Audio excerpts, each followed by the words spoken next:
Welcome to today's live proceeding of the National Assembly. This broadcast is brought to you by the Parliamentary Broadcasting Unit in conjunction with the Kenya Broadcasting Corporation. The broadcast is available on Bunge TV. You can also stream it on YouTube, courtesy of the Parliament of Kenya YouTube channel. The broadcast is also available on KBC Channel 1. My name is Edward Kabasa. We'll take a look at the order of business this morning, where there is a lot to discuss, a lot to debate, and one of those will be the Public Service Commission Amendment Bill, National Assembly Bill number 27 of 2019. This bill is by the Honorable Member Benjamin Gathiru Mwangi.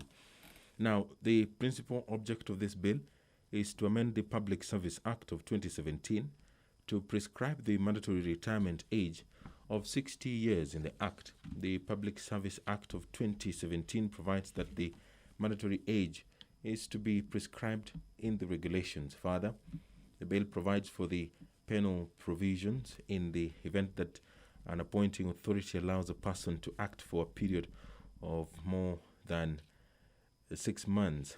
Lastly, the Act provides for mandatory retirement at the age of 60 without any exceptions. The amendments are meant to increase the job vacancies available to Kenyan citizens below the age of 60 years. These positions are sometimes held by a person beyond the age of 60 years on account that they possess rare knowledge, skills, and competencies for the time required in the service. The Public Service Commission and other appointing authorities, according to the Honourable Member, should be keen on succession planning and take the necessary steps to ensure that they train other persons in the organizations to take up these positions. The bill also intends to address the issue of an officer acting in a position for more than 6 months. The period of 6 months prescribed should provide adequate time for the organization to recruit and substantively fill the position. Failure to comply with this provision will result in the officer not earning any acting allowances. That is the Public Service Commission Amendment Bill of 2019 by the Honourable Member Benjamin Gathiru. If you're just joining us, the business of the National Assembly on this morning of Thursday, 11th March 2021 is about to begin. There is some activity at the door signaling perhaps the commencement of that particular engagement. A lot is on the entry this morning, and the Deputy Speaker of the National Assembly, Honorable Moses Chiboi, has stepped into the chambers. Committee of the Whole House will be also considering some proposed amendments to the Crop Amendment Bill, National Assembly Bill number 25 of 2019 by Honorable Tandaza Kasim. I will now hand you over for this live broadcast. My name is Edward Kabasa. Good morning.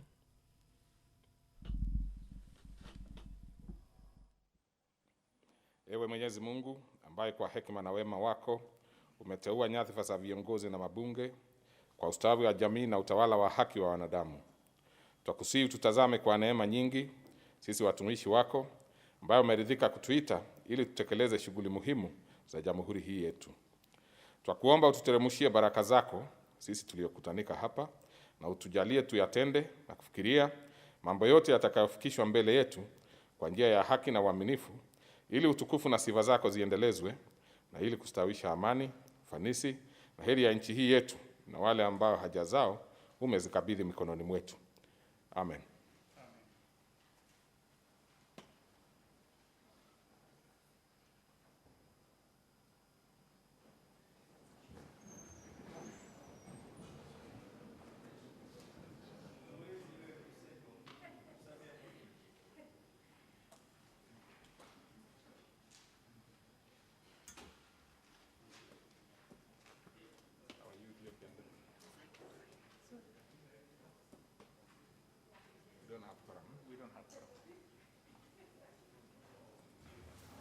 Honorable members,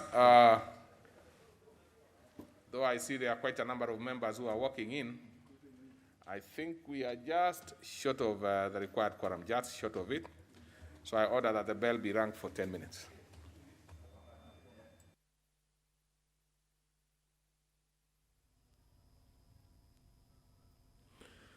The House lacks requisite quorum to begin. The number required for that particular engagement is 50, and the quorum bell is currently being rung. It will be ringing for 10 minutes or less, depending on the amount of time it will take the House to quorate. The Crop Amendment Bill, National Assembly Bill number 25 of 2019, will also be considered in the Committee of the Whole House. The principal object of this bill is to include a short to the first schedule of the Crops Act of 2013. Now, ashot, known at the coast as mrangi because of its bright red fruit, is a crop grown largely at the coast but whose potential has been underutilized. And the fruit is harvested for its seeds, which contain bixin, used for coloring cheese, fish, salad oil, margarine, and cosmetics like lipsticks. The ashot tree was introduced in the coast region in 1970s. The crop is disease and pest free and is drought resistant as well. The crop is also believed to ward off destructive wildlife like elephants. Thus, farmers plant it in their farms and homesteads to act as a buffer crop. The agricultural experts say the crop matures fully within 4 to 5 years and has economic life of 20 years, but can be harvested even after 1 year in the farm. Ashot crop is the world's second most important natural colorant. It makes about 70% of all world natural dyes. In Kenya, Bixa orellana has been one of the 4 major cash crops in Kwale and one of the 7 major cash crops in Lamu. And this bill, courtesy of the Honorable Member Tandaza Kasim Sawa, is aiming at ensuring that farmers get value for the work that they put in. The quorum has been achieved now. I will hand you over for the live broadcast of the National Assembly on this 11th day of March 2021. Quorum, and therefore we will begin business.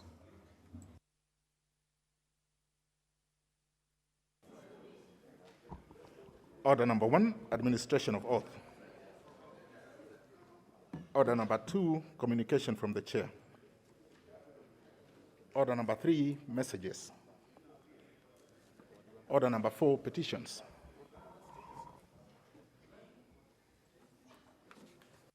Under this particular order, we have the member for Magarini, Honorable Michael Kingi.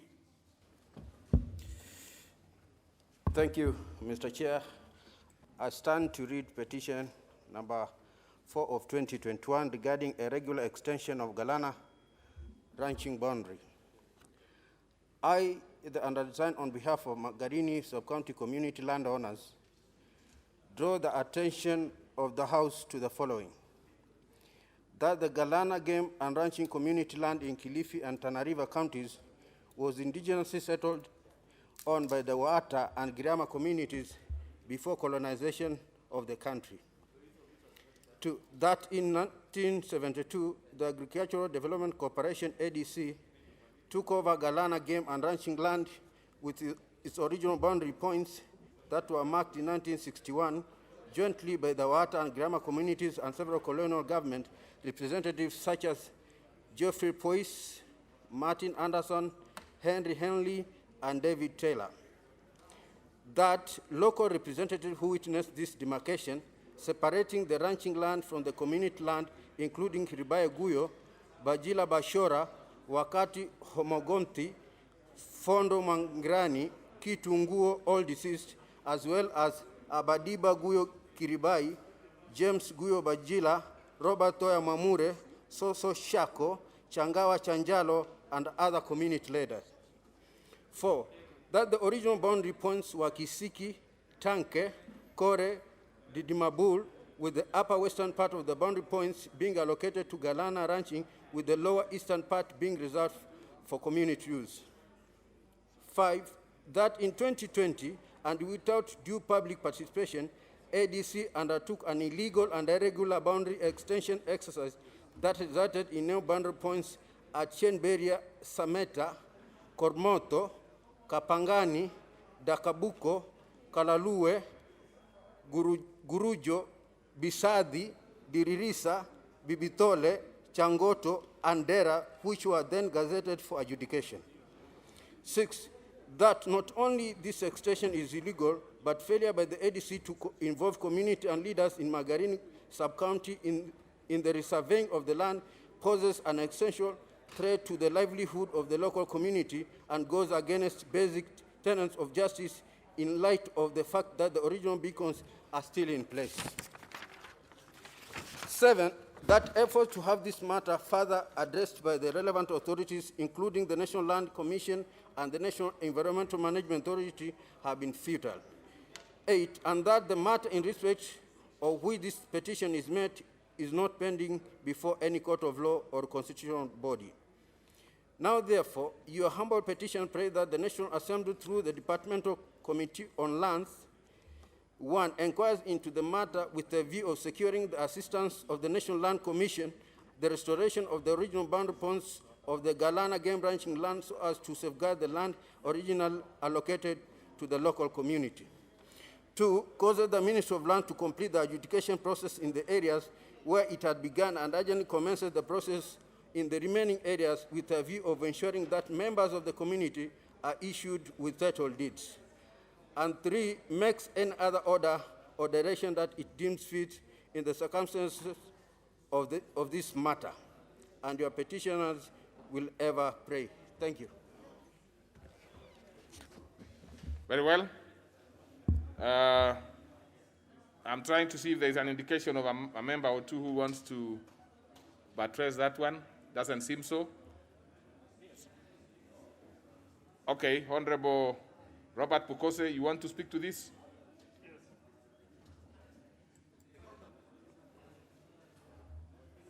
Thank you, Honorable Speaker. Honorable Speaker, I want to support the petition by the member for Magarini on the issue of Kulalu. And Honorable Speaker, I think it is important that the prayers that he sought, especially the demarcation and issuance of title deeds to the residents, is addressed expeditiously. And also to make sure that this, a title deed is a document that shows the ownership. And we've heard of this issue of Kulalu for many years. And unfortunately, Honorable Speaker, even with the billions that have been spent on the Kulalu Kulana, no single person has been arrested or arraigned in court in matters of corruption. And yet we know that it has scalloped millions and billions of money. So I think this is something that the Committee on Lands needs to look at it expeditiously and resolve it. Thank you, Honorable Speaker. Okay. Honorable Bayaya. Yes, thank you, Mr. Speaker. And Honorable Speaker, I want to support my brother, the MP for Magarini, by saying this, that the Galana Kulalu land, before government went in there to want to start this farm under the ADC, there were indigenous people who were settled there for many years. People who claim ancestral land ownership, community land, that this is their land, and they're known. And I think the MP has given the history and the people who are living there very well. But again, government goes in there and disregards everything else, including the law that exists and subsists, and go ahead and want to take that land now, to subdivide it and give it to other people, and dispossessing the people who are already there. I think the first person that needs to follow the law is government. I just want you to make something that when the petition is brought, yes, they must include, but you're already debating the petition. No, I'm just laying a short background. You have no time to lay whatever you want to lay. Short background. Then let me say this, that I would like the committee to actually move fast and very fast to ensure that justice is done to the people of Magarini. Okay. Thank you, Mr. Speaker. Thank you. Honorable Sharif, and I hope you are going to be brief. No statements debate. Actually, Mr. Speaker, sir, this is something that might interest the petitioners and the ones who are supporting the same, because this is an issue. We, after this whole KEMSA thing, we are planning also to table a report regarding the Galana Kulalu. And in that, I am aware there's the element of the land, and equally aware that that land from ADC has since transferred to the National Irrigation Board, where there's quite a lot. So maybe if they would wish as well to provide some of that information to us, because land ownership, Mr. Speaker, is subject to audit in all our audit reports.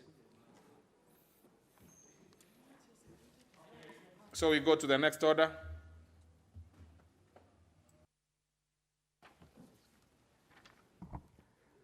Order number 5, papers.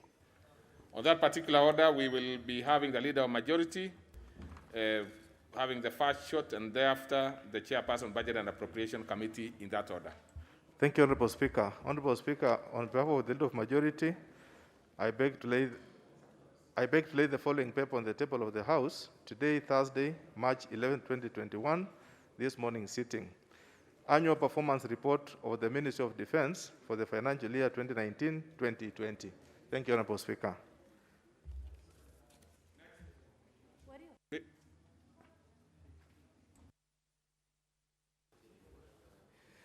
Thank you so much, Honorable Speaker. Honorable Speaker, I beg to lay the following paper on the table of the House today, Thursday, March 11th, 2020, morning sitting. That is a report of the Budget and Appropriations Committee on its consideration of the Division of Revenue Bill, National Assembly Bill number 7 of 2021. I thank you, Mr. Speaker. Very well. Now we go to the next order.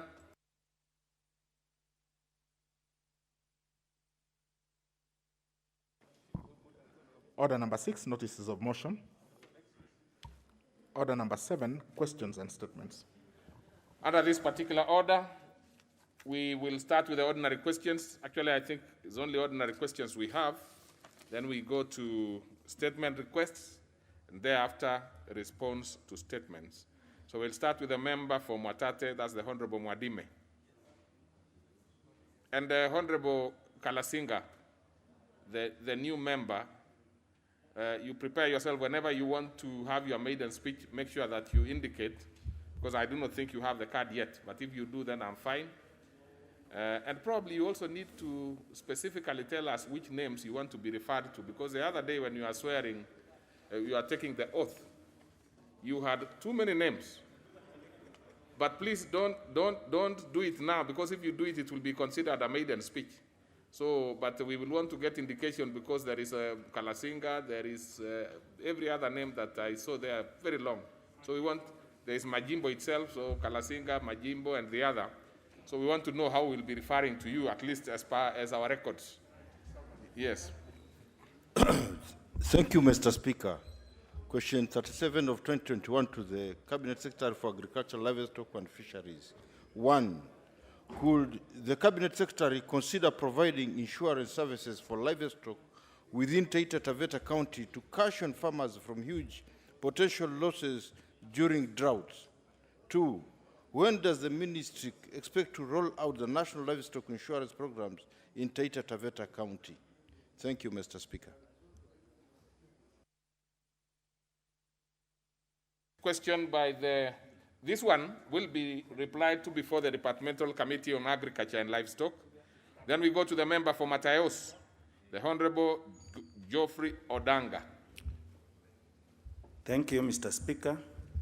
It is question 064 of 2021 to the Cabinet Secretary for Transport, Infrastructure, Housing, Urban Development and Public Works.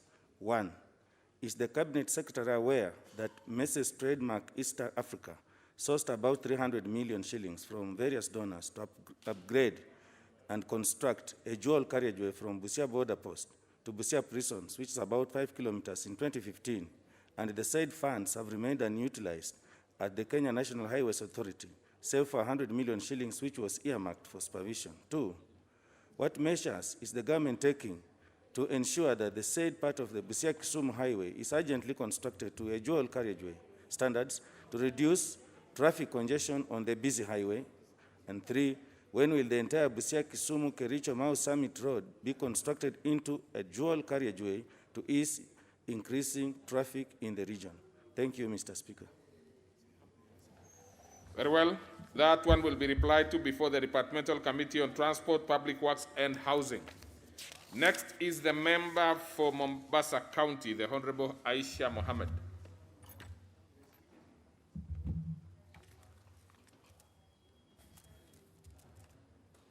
We are trying to look for Honorable Aisha Mohammed. I'm sure it's very easy to see her. Yes, there she is. Okay, thank you.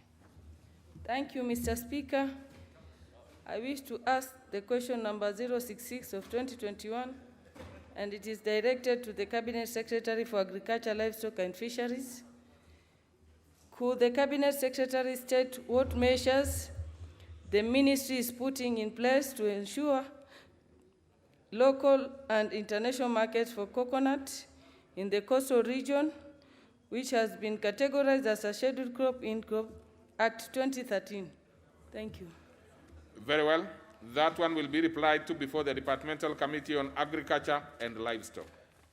Next is a member for Kasipul, the Honorable Were, Charles Were.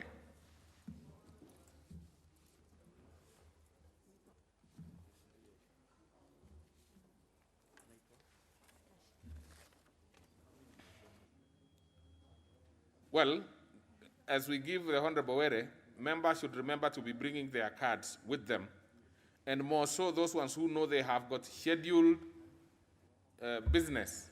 Because truthfully, Honorable Were does not have his card. Thank you. Thank you. So you cannot come wanting to ask a question and you don't have your card. So Thank next you. time, make sure you have it. Thank you, Honorable Speaker. I wish to ask question number 067 of 2021, directed to the Cabinet Secretary for Environment and Forestry. Roman 1. Is the Cabinet Secretary aware that China City Construction Company, currently operating in Kasipul constituency, produces a lot of toxic dust, which is blown to Akech and Katanga village, causing health complications and hazards? Roman 2. What step is the ministry taking to address the blockage of the access to our river, which has been caused by the company because of heaping soils and dumping hazardous materials on the access point, considering that the river is the main source of water to area residents? Roman 3. What steps is the ministry taking to restrain China City Construction Company from polluting the environment and contaminating our river? Thank you, Honorable Speaker. Very well. That one will be replied to before the Committee on Environment and Natural Resources. So we go to the next. What is it? What is it, the Honorable Gedi?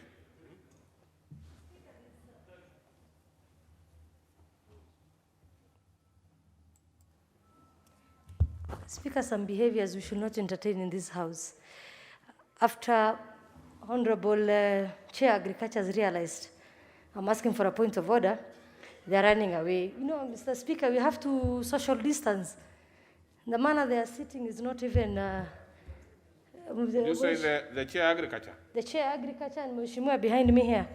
So, Chair, let us be firm on the protocols. Which Chair Agriculture? Tiren, Mr. Speaker. He has disappeared. So, Honorable Tiren. So, Mr. Speaker, let us be be guided with the COVID regulations. Now, honorable members, we will be very serious on issues COVID. As you realize, the numbers are going high, and we have always to be, we should be the ones leading from the front. Any member who will be asking a question without masking will not be given an opportunity, or will be even contributing. We will not allow that. And we will not allow that at all. So, honorable members, social distancing, there are designated seats for people to sit, for members to sit. You must sit in a designated seat. And I see one member here who is sitting in a seat which is not designated. So we will not allow that, because that's the only way we can keep safe distance. And you can see the same member actually is going again, approaching another member. Members will be completely out of order, and probably we will even ask them to, leave the chambers and go and breathe some fresh air. So members, we'll be very serious on that bit. It is a serious issue, and we must lead from the front. So we had finished with the member for Kasipul. So we are now doing the question by the Honorable Tom Odege, member for Nyatike.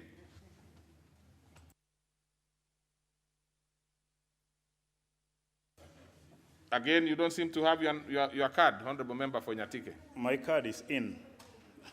Okay. Okay. Thank you, Honorable Speaker. I'm standing to ask question number 68 of 2021. Could the Cabinet Secretary explain why, one, Mr. Dennis Gumbe Osire of ID number 0403819 was tortured, incarcerated by military and other government agencies and later discharged from military service in 1983, contrary to the law? Number two, when will he be paid his compensation as awarded by the Milimani High Court in 2017, via petition number 572 of 2013? I thank you. Very well. That particular question will be replied to before the Departmental Committee on Defense and Foreign Relations. So we go to the next question by the Honorable Shinali, member for Ikolomani. Thank you, Mr. Speaker. I rise to ask question 079 of 2021 to Cabinet Secretary for Trade, Industry and Cooperative. Roman 1.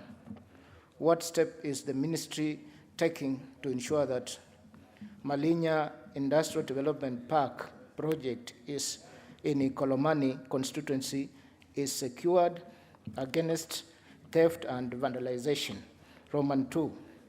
What measures has the ministry put in place to ensure that the park is connected to critical utilities such as water and electricity and made operational, and by when? Thank you, Mr. Speaker. Very well. That will be replied to before the Departmental Committee on Trade and Cooperatives. Next is a member for Magarini, the Honorable Kingi. Thank you, Mr. Speaker. I rise to ask question number 83 of 2021 to the Cabinet Secretary for Environment and Forestry. 1. Could the Cabinet Secretary explain the circumstances that led to confiscation of property belonging to MS Marareni Timbers in Magarini constituency on 9th December 2020 by Kenya Forest Service officers from Gede Forest Station?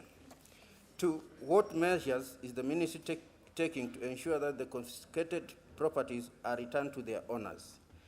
3. What steps is the Cabinet Secretary taking to ensure that the owners are compensated for the losses incurred during the period of confiscation? Thank you. This one will be replied to before the Departmental Committee on Environment and Natural Resources. Now, the question by the Honorable Member for Manyata is deferred on his request, having written to the Speaker. So we go to the member for Kilifi North, the Honorable Bayer. Thank you, Honorable Speaker. I'd like to ask question number 090 of 2021 to the Departmental Committee on Defense. Could the Cabinet Secretary explain why the recent Kenya Defense Forces recruitment exercise undertaken in February 2021 was not carried out in Kauma sub-county of Kilifi County? 2. What steps is the Cabinet Secretary taking to ensure that the Kenya Defense Forces recruitment exercise is conducted in the sub-county during the next recruitment process? I thank you, Very well. Speaker. That will be replied to before the Departmental Committee on Defense and Foreign Relations. So we go to the second segment of that particular order, which involves the request for statements by members. And we start with the Honorable Ali Wario. Thank you, Mr. Speaker. Mr. Speaker, I have two statements. Honorable Speaker, pursuant to Standing Order 44-2C, I seek to request a statement from the Chairperson, Departmental Committee on Administration and National Security, regarding mandatory retirement age of public officers. Honorable Speaker, Section 81A and B of the Public Service Commission Act provides on attaining the mandatory retirement age, the Commission or other appointing authority shall not extend the service of such retirement age. Recently, a chief of Bangale location, Tana North Sub-County, was granted extension twice by the Commission after attaining the retirement age, denying the acting chief an opportunity to serve or to be promoted. Honorable Speaker, in November 2020, the Public Service Commission issued a circular dated 19 November 2020 regarding mandatory retirement age of public officers, noting that with effect from 1st January 2021, the Commission shall not approve any extension of service for officers retiring from service upon attainment of mandatory retirement age of 60 years and 65 with respect to persons living with disability. Honorable Speaker, it is on this background that I seek a statement from the Chairperson, Departmental Committee on Administration and National Security on the following. Could the Chairperson explain what led the Ministry to grant an extension twice to a retired Chief of Bangale location in Tana North Sub-County in contravention of mandatory retirement policy and law? What steps the Ministry has taken to ensure succession planning for continuity in service delivery upon the retirement of officers, especially chiefs? What measures is the Ministry putting in place to promote all assistant chiefs across the country, and particularly the acting chief for Bangale location in Tana North Sub-County? What measures have been put in place to ensure that the officers due for retirement are adequately prepared to transit into retirement so as not to violate the law and other Commission guidelines? My second statement, Mr. Speaker. Thank you, Mr. Speaker. Honorable Speaker, pursuant to Standing Order 44-2C, I seek to request a statement from the Chairperson, Departmental Committee on Defense and Foreign Relations, regarding the role of Kenya in addressing peace and security in the Horn of African region. Honorable Speaker, owing to the worsening situation in the Horn of Africa, thousands of people have been forced to flee as violence erupts. More than 100,000 refugees cross to other countries where UNHCR authorities are working around the clock to set up a new refugee site to shelter and provide food and water. In addition, for fear for their lives and the lives of their families, on new grounds, thousands of children, women and men have been forced to flee into other countries, and Kenya may too experience refugee influx. Honorable Speaker, it is on this background that I seek a statement from Chairperson, Departmental Committee on Defense and Foreign Relations, to the following. Could the Chairperson state the role of Kenya in addressing peace and security in the Horn of Africa? What measures is the government putting in place to address conflicts and influx of refugees into the country as a result of deteriorating peace and security in the Horn of Africa? What measures is the government undertaking in collaboration with other countries to ensure peaceful coexistence between the communities living in all countries in the Horn of African region? What is the position of African Union and East African Community in the ongoing conflict in the Horn of Africa, particularly the impending humanitarian crisis? Thank you, Mr. Speaker. Very well. Then we go to the next request for statement by the Honorable Lentoimaga.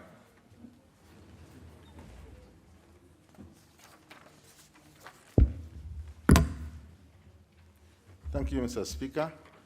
Honorable Speaker, pursuant to Standing Order number 44-2C, I wish to request for a statement from the Chairperson of Departmental Committee on Administration and National Security regarding the recent killing of Moses Marson Lekairab, Chief Inspector and Deputy Commander of RDU Kapedo, and his driver, PC Benson Kaburu, at the Amaya Bridge in in Baringo County.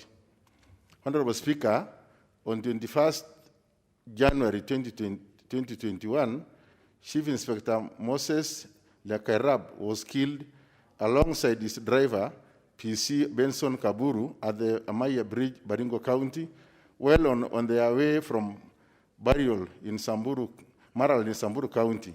The deceased officers were unarmed, non-competent, and at the time they were killed. It's also of great concern to note that more than 63 police officers have lost their lives and their firearms following a series of attacks in the same area, and no arrests have been made. In addition, thousands of livestock have been stolen and driven towards Kapedo and Sukuta Valley area and surrounding areas by heavily armed cattle rustlers, impoverishing the livelihoods of the communities and threatening peace among communities. Honorable Speaker, it is against this background that I seek statement from the chairperson of the Parliamentary Committee on Administration and National Security on the following. One. What is your point of order, Honorable Ashiali? Thank you, Honorable Speaker. Honorable Speaker, I didn't want to interfere with my good friend, but I wanted to bring to your attention that the screen on your immediate right is shaking too much, such that it is disturbing some of us. And I was just going to request you, Honorable Speaker, that if the technicians are not able to fix it, then they'll rather switch it off the way they have switched off the one on your left. Which one now? I am seeing all the screens are working well. No, the one on your right. You are disadvantaged. You don't see it. Well, I'm not disadvantaged at all. I'm actually advantaged if there is a problem with it, because I'm not having any interference problem. So which one is it? If it is this one that is to my immediate right as indicated, we ask the technicians to simply switch it off if it is having an issue. And thanks for pointing it, Honorable Ashali. Proceed, Honorable Lentoimaga. Sorry for that interruption, Mr. Speaker. Honorable Speaker, it is against this background that I seek statement from the chairperson of the Departmental Committee on Administration and National Security as on the following. One, could the chairperson provide the status of investigation into the killings of the late Moses Lekarab and his chief inspector and deputy commander of RDU at Kapedo and his driver, PC Benson Kaburu, and whether any arrest of those involved have been made. Two, could the chairperson explain what challenges the security agencies are facing in providing information to facilitate identification and arrest of culprits, as well as addressing the security problem in the area? Three, what plans has the ministry put in place to ensure long-term sustainable peace in the area that includes disarmament operations and engaging communities on matters of security? Four, and the last one, what measures have been put in place by government agencies to recover the stolen livestock and or compensate the victims who have been rendered poor by illegal activity? Thank you, Mr. Speaker. Very well. What is your point of order, Honorable Ario? Mr. Speaker, I have asked for two statements. Unfortunately, I have not had any direction from the chairs or direction from your end, Mr. Speaker. I'm asking for your indulgence. Well, I will be actually making directions on it now. After we are through with this one. I was just about to make those directions. Thank you. But in the meantime, what is it again, the honorable member who is making a request here? Yes, what is it? Mr. Speaker, it is just a concern. You remember last year, I made a request for a statement on comprehensive audit of the Integrated Financial Management Information System, popularly known as the IFMIS. And in this House, there was a lot of interest from members on the issue of IFMIS. And the Speaker then directed that the Committee of ICT and Finance handle the matter jointly, because we had matters that touch on technology, and also we had matters... Just a minute, I thought it was about the same thing. Just hold on. Just hold on for a minute, because we need to give directions on these ones which have been already canvassed, so that then you can... I thought it was on the same thing. Now that it's different, one of the statement requests by the member for Bura, and the one by the member for Samburu North will of course be going to the Committee on Administration and National Security. And the second one by the Honorable Wario is going to the Committee on Defense and Foreign Relations. And let me see an indication, because I see the Vice Chair of the Committee on Administration is here, the Honorable Geddy. How long do you require for the two statement requests? Mr. Speaker, 2 weeks will be... 2 weeks okay. is 2 weeks is actually reasonable. Yeah. After recess, I'll be able to issue. Okay. Yeah. The I board actually see that statements we are already in consultation with the member for Bura, so there is a possibility that you have the gotten one a wind for of the Mheshimiwa, urgency. the one for Mheshimiwa Honorable Wario might even come earlier than that. So. Well, but 2 weeks just. I do not want you to say that. Let's put it 2 weeks. Even if it does come early, it's fine, considering, of course, also that there will be a scheduled recess. Now, the Honorable Letoimaga, you are okay? Is she referring also to my statement or only one? Yes, both. Okay, thank you. Both. I'm So okay. Two weeks for both. It's okay. Now, the chair defense or his vice chair or a ranking member there? Yes, the Honorable Charles Mutavi Kilonzo, definitely a ranking member in that committee. Thank you, Mr. Speaker. I think we should be able to respond in 2 weeks' time, so after recess. Seems to be fair. So we can now proceed with what the issues that we are having from our honorable member this other direction. So what is it? You said you made a request for statement. When is it that you made that request? Give him the mic. Yes. Mr. Speaker, I made the request on the 1st of October last year. 1st October? Yes, and... that's the Committee on Finance? Committee on Finance, and during the deliberation, because there was a lot of interest from members, it appeared that some of the issues were technology related and others were financially related. So the direction was that the two committees work together to give a response to this House. Mr. Speaker, I've been following up on this matter, particularly Finance Committee, and I gave up because we ended up finishing the session. There was a procedural motion to extend some of those issues like petitions and statements. Up to date, Mr. Speaker, I have not received any response, and I'm very much concerned because... I don't see the chair of the committee. Well, Honorable Shabir, you became the chair. Because I definitely, in my records, do not see Honorable Shabir as a chair or even vice chair of that particular committee. No, are you a member? Okay, well, where is your vice chair? In absence of the vice chair, let's hear another member who is also fairly ranked. Yes, Mr. Chair, I'm so sorry.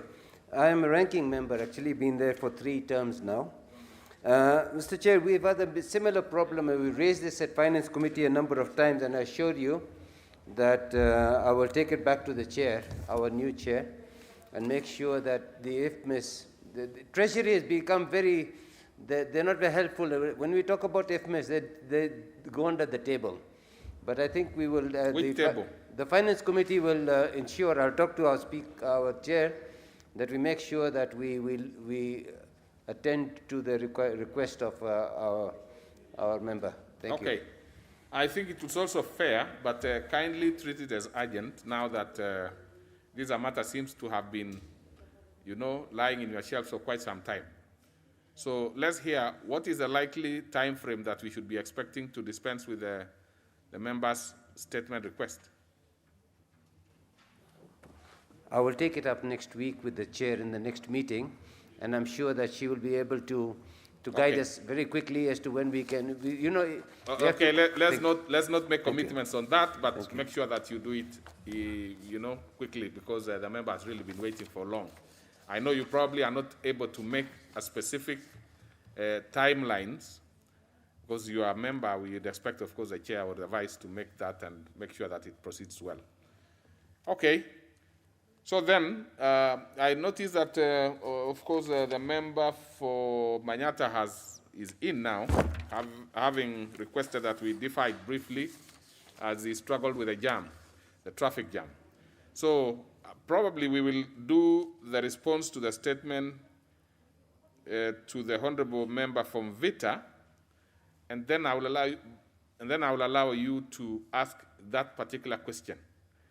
So make sure that you are prepared. So let's have a response to the Honorable Abdul Swamad Nasir from the Committee on Administration and National Security, the Honorable Fatuma Gedi. Thank you, Mr. Speaker. I want to issue the response to the statement to the heavy heart. The statement on the recent shooting of Mr. Abdullah Fahal, Mr. Salim Abdullah, and Mr. Ahmed Salim in Kaloleni, Mombasa County by Honorable Abdul Samad Sharif, Nasir MP Mvita constituency. Mr. Speaker, sir, at the sitting of the National Assembly of the Honorable Abdul Samad Sharif Nasir requested for a statement regarding the shooting of Mr. Abdullah Fahal, Mr. Salim Abdullah, and Mr. Ahmed Salim in Kaloleni, Mombasa County. Especially the honorable members sought to be informed on, 1, what measures are the government investigation agency putting in place to ensure that thorough investigations are carried out and those responsible for the death of Mr. Ahmed Salim and injuring of Mr. Salim Abdullah, Mr. Fahal Salim Abdullah, be brought to book. 2, what measures is the relevant ministry putting in place to ensure that affected families are duly compensated for the loss of life, including settlement of hospital bills for Mr. Abdullah, Mr. Salim Abdullah, and Mr. Fahal Salim Abdullah, and by when? 3, what steps are the relevant ministry and government agencies tasked to deal with increasing cases of killings and overall insecurity in Mombasa County? Mr. Speaker, sir, on 11th February 2021 at 2:20, it was reported at Tononoka Police Station by the members of the public via OB number 2511-2021 that 2 unknown persons who were riding on a motorcycle with unknown registration numbers plate-fronted workers at Melon Swelamur Cyber that deals with M-Pesa services. During the struggle to rob members of the public at the shop, one of the armed robbers was overpowered and he produced an AK-47 rifle, which was hidden in a sack, and shot the following persons. 1, Amur Salim, age 25 years, 2, Sadat Salim, age 35 years, and 3, Fuad Salim, age 23 years. They were taken to Coast General Hospital, where Amur Salim was pronounced dead on arrival.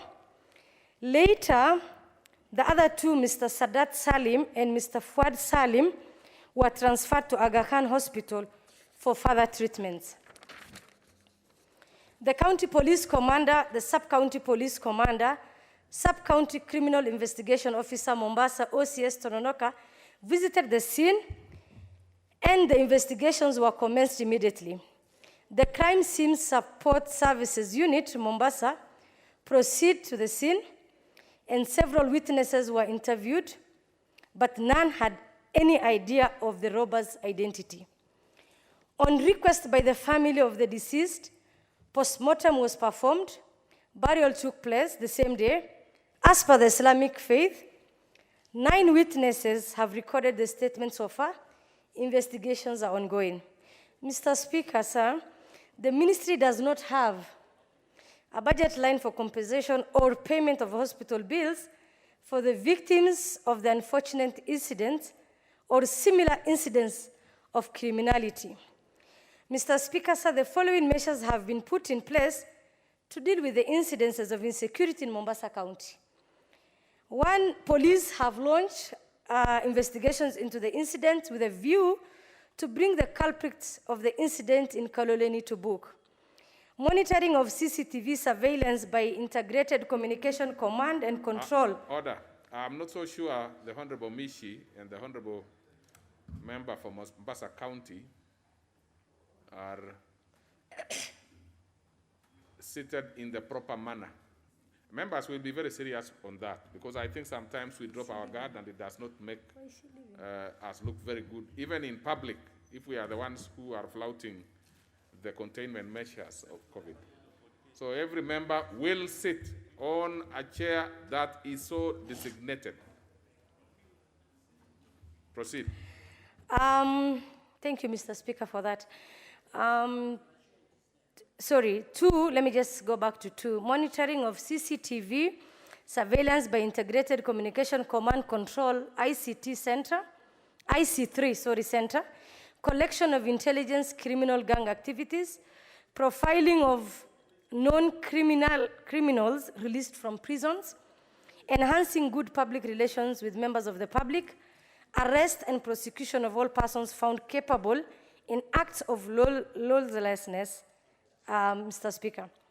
Thank you, Mr. Speaker. This statement signed by Fred Matiang'i, Cabinet Secretary, Interior and Coordination of National Government.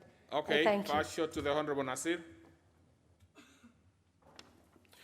Bwana Spika,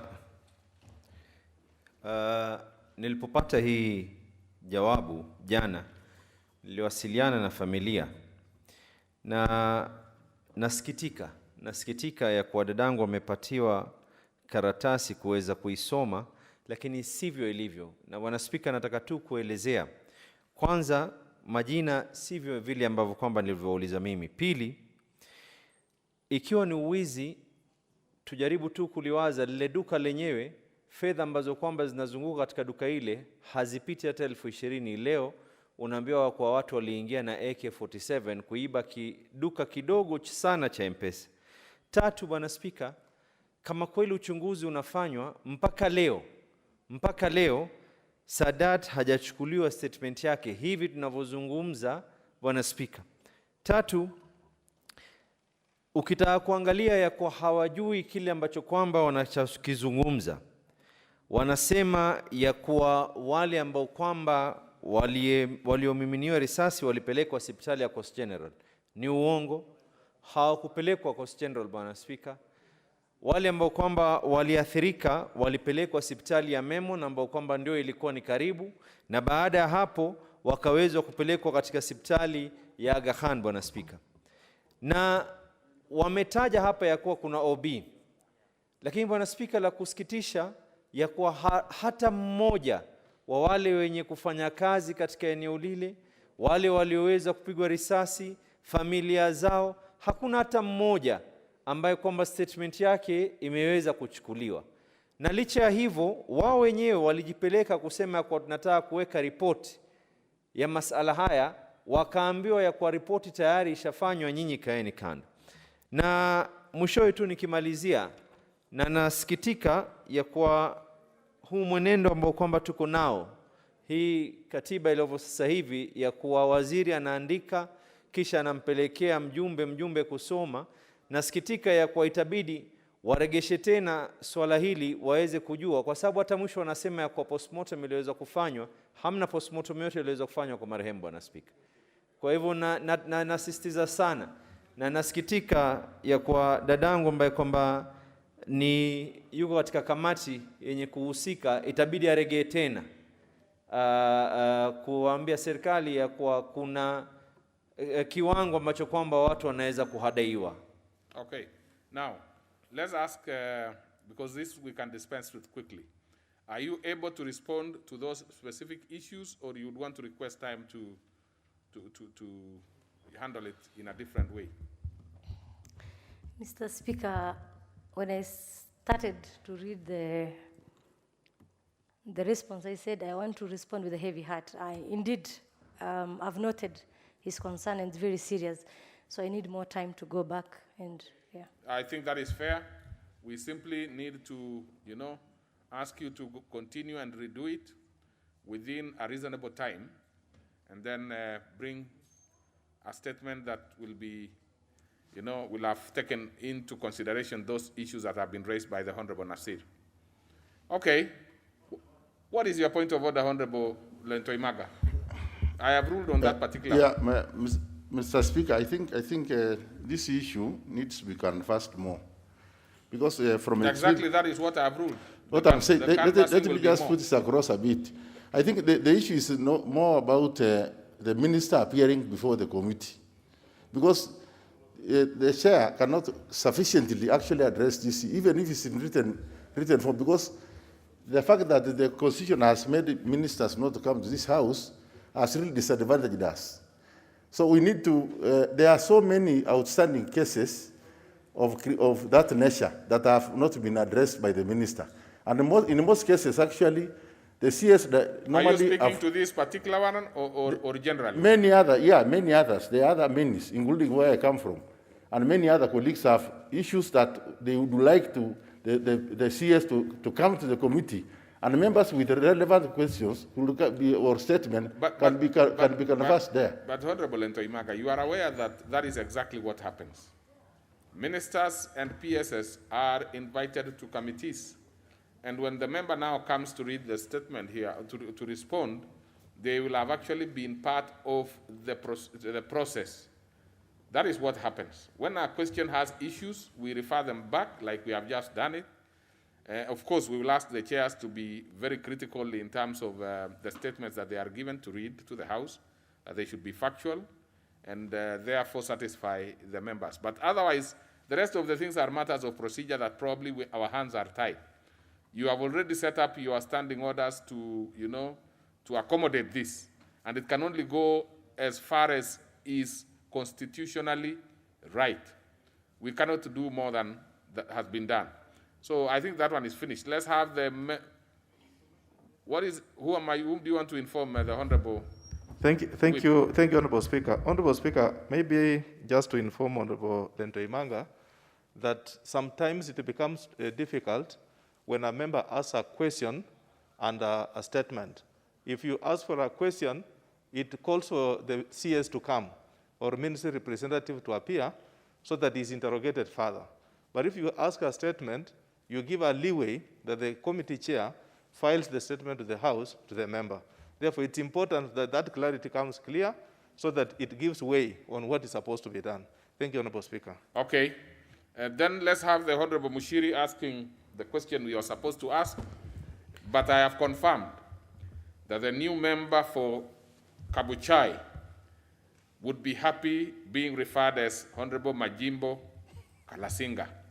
Now, all the other names can be used elsewhere, in funerals, in weddings, but in the House, whenever we say is the Honorable Majimbo Kalasinga, that will be the new member for Kabuchai, because there were very many names. You noticed members that there were almost 6 of them, and I'm told there are also other 2 which he did not mention on that day, so there would be 8. That's a serious member. Thank you, Mr. Speaker. I rise to ask question number 087 of 2021, and the question goes direct to the CS or Cabinet Secretary for Interior and Coordination of National Government. 1. Could the Cabinet Secretary explain why Genda Division in Embu North Sub-County has not been gazetted, yet the Registrar of Persons has been issuing the ID or the national identity cards to persons indicating that the place of issue at the births as Ngenda Division. 2.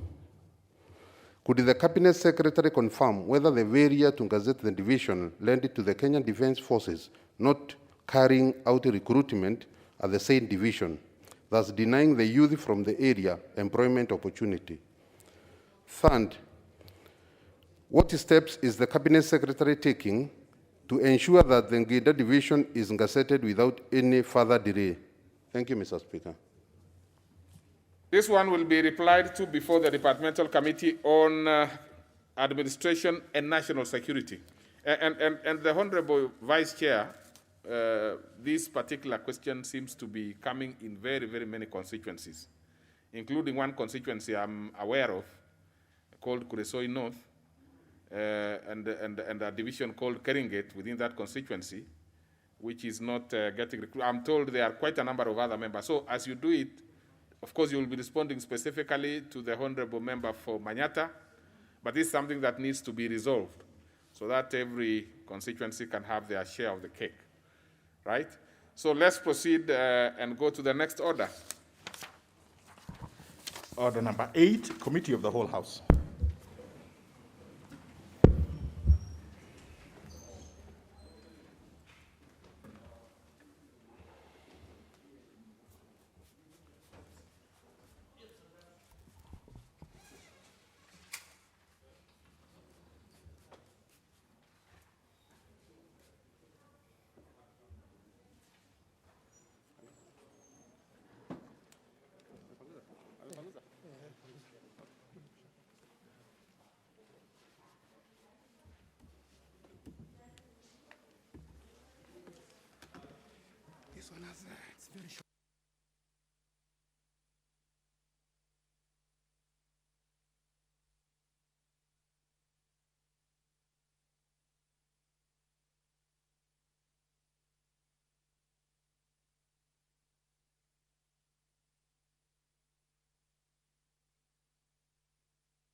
Honorable members, we are now in the Committee of the Whole for quite a brief on this one. It's quite brief. The Crops Amendment Bill, National Assembly Bill number 25 of 2019.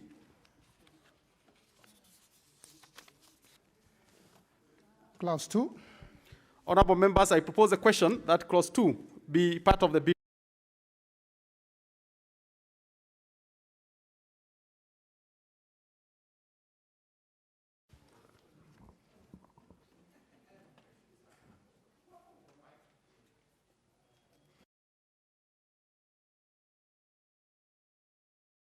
Allow me kindly to move that Clause 2 of the bill be amended by deleting Clause 2 and substituting therefore the following new clause.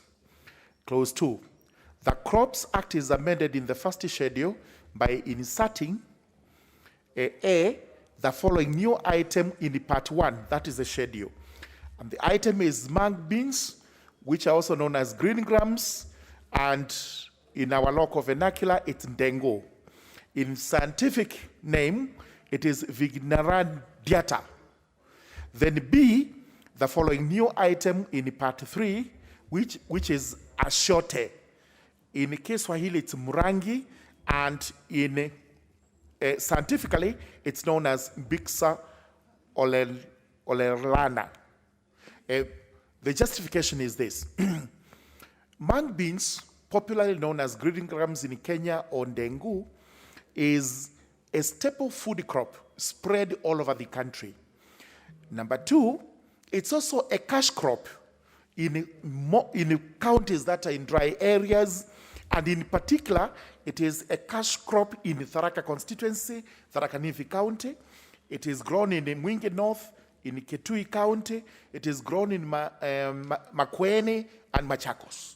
It's a crop that requires attention under Sections 7 and 8 of the Crops Act. Therefore, as we debated, I gave notice of intention to move that we amend the Schedule 1 of the scheduled crops and include mung beans, green grams, or dengu in that particular schedule. Thank you, Mr. Chairman. Honorable members, I propose a question that clause 2 be amended as proposed by Honorable Murugara. It will be of interest to, Whip. Honorable Angwe, it will also be good to hear from Honorable Tadaza, and then we make progress. Honorable Angwe. Thank you, Honorable Speaker. Honorable Speaker, whereas I respect my very good friend, the Honorable Murugara, I am with the view that introducing a major product item like this at the committee stage, Honorable Speaker, denies members the opportunity to canvass, because this is a substantive product or item that he is introducing midway. He has denied us the opportunity, Honorable Speaker, to debate about this product in the second reading. He has not analyzed the main advantages and the disadvantages of the item. And Honorable Speaker, by him introducing it at this level and giving the advantage that the product will enjoy as a scheduled crop, Honorable Speaker, in the vastness of it, I feel it will really be unfair to the members who would have given it the view that it suggests. Therefore, Honorable Speaker, I'll be asking that maybe that members assist me to drop it down, because he has denied us the opportunity, Honorable Speaker, to dissect the item in full. Honorable Speaker, thank you. Yes, Honorable Amalwa, then Honorable Tadaza. Of course, Honorable Murugara will give you the final stab on it, and then we make progress. Thank you, Mr. Chairman. Mr. Chairman, indeed, what Honorable Angwe has said is very critical. And there's a reason why in this Crop Act, crops are scheduled, because they come with different implications. Mr. Chairman, we've had a debate, for instance, whether Mirage should be a scheduled crop or not. And it involved this House, Mr. Chairman, for this product to go to scientific laboratories, whereby they had to do an analysis. Analysis was brought on this floor of the House, and we realized that there were pros and cons, whether this product should be scheduled. How I wish, Mr. Chairman, Honorable Murugara, who has been a very fast learning student, he's a first timer, and he's been doing very well, he should have attached maybe further description of this particular product. And why is it, because this is a common product, why is it initially? What reasons maybe led to this one not to be scheduled? So that we don't rush at the committee of the whole House, Mr. Chairman, we bring in a product, and as Honorable Angwe had clearly said, it is actually very critical that public participation ought to have been done about this particular product. I thank you.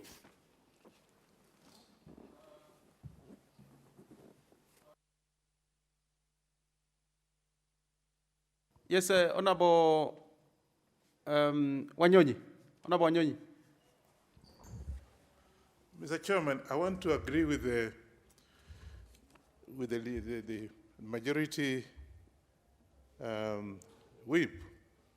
I am a member of Agriculture Committee, Mr. Chairman, and I know these products have not been discussed exhaustively by my committee. I speak on behalf of the Agriculture Committee. We know the products, but as mentioned, we have to discuss and know the products before actually we schedule them. And I think he has jumped a good. I think what the best thing they can do is for him to be able to bring this in the Committee of Agriculture, and then of course there's mass of public participation on the same to be able to understand. There's no problem. It's not. We should not be in a hurry just to schedule the product just because there's a chance for us to do it in the third reading. I want to ask my colleague to please hold horses until we have the time to be able to look at this. I'm a ranking member of this Committee of Agriculture. No time have we actually discussed this, and of course are the products we know. But now that you have mentioned, I think we can be able to have the time to discuss. So I want to oppose this amendment. Thank you, Chairman.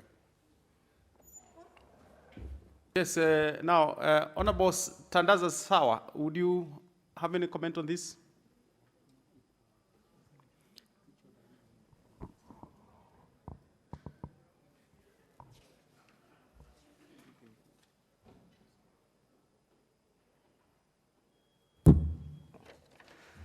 Thank you, Honorable Speaker.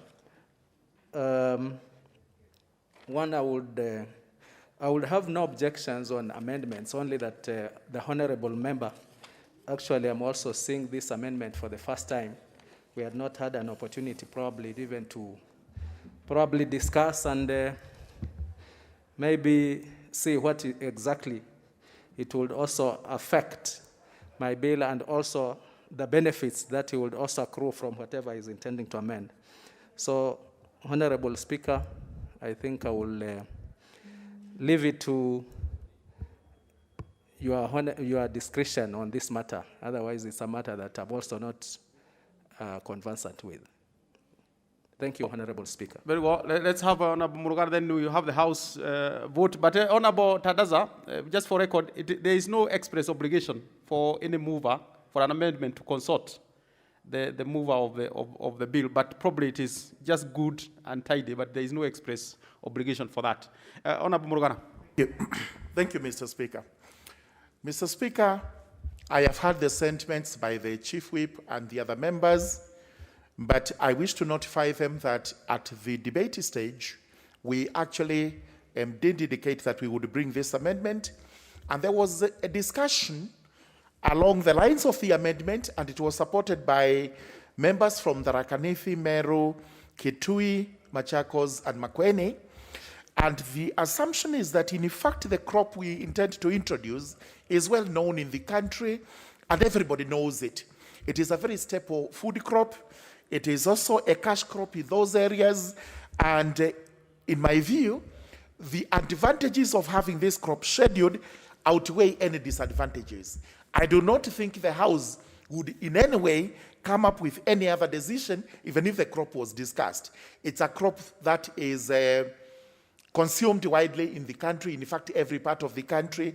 It is a crop that possibly this House should have interest in, so that as we look at other crops, because Kenya is an agricultural country, we have to consider crops from time to time. Two things. One, it is not clear why the crop was not scheduled, but I presume it may not have been moved, it may not have been known. Number two, I would have brought a schedule of advantages and disadvantages, but I wish to notify the House that the most important point is that this is a food crop. We did a lot more on it. It is also a cash crop. So I would urge the House to agree with me, without prejudice to any other feelings that there may be, that we actually agree to the amendment. Thank you. I will order members. Let me give finally to Honorable Mutua Balasa, and then we put this matter to vote. Mr. Chair, thank you for giving me this opportunity. It's clear from members of the Agriculture Committee that they are seeing this amendment for the first time. And this has not even gone through public participation, Honorable Chair. This House cannot be a party or rather rubber stamp an illegality, my Honorable Chair. The Constitution is very clear about public participation. So I think it's high time that this House throws out this kind of amendment, Honorable Chair, until, if it is a good amendment that will bring benefits to this country, then let the proper channels be explored, Honorable Speaker. We cannot rubber stamp an illegality.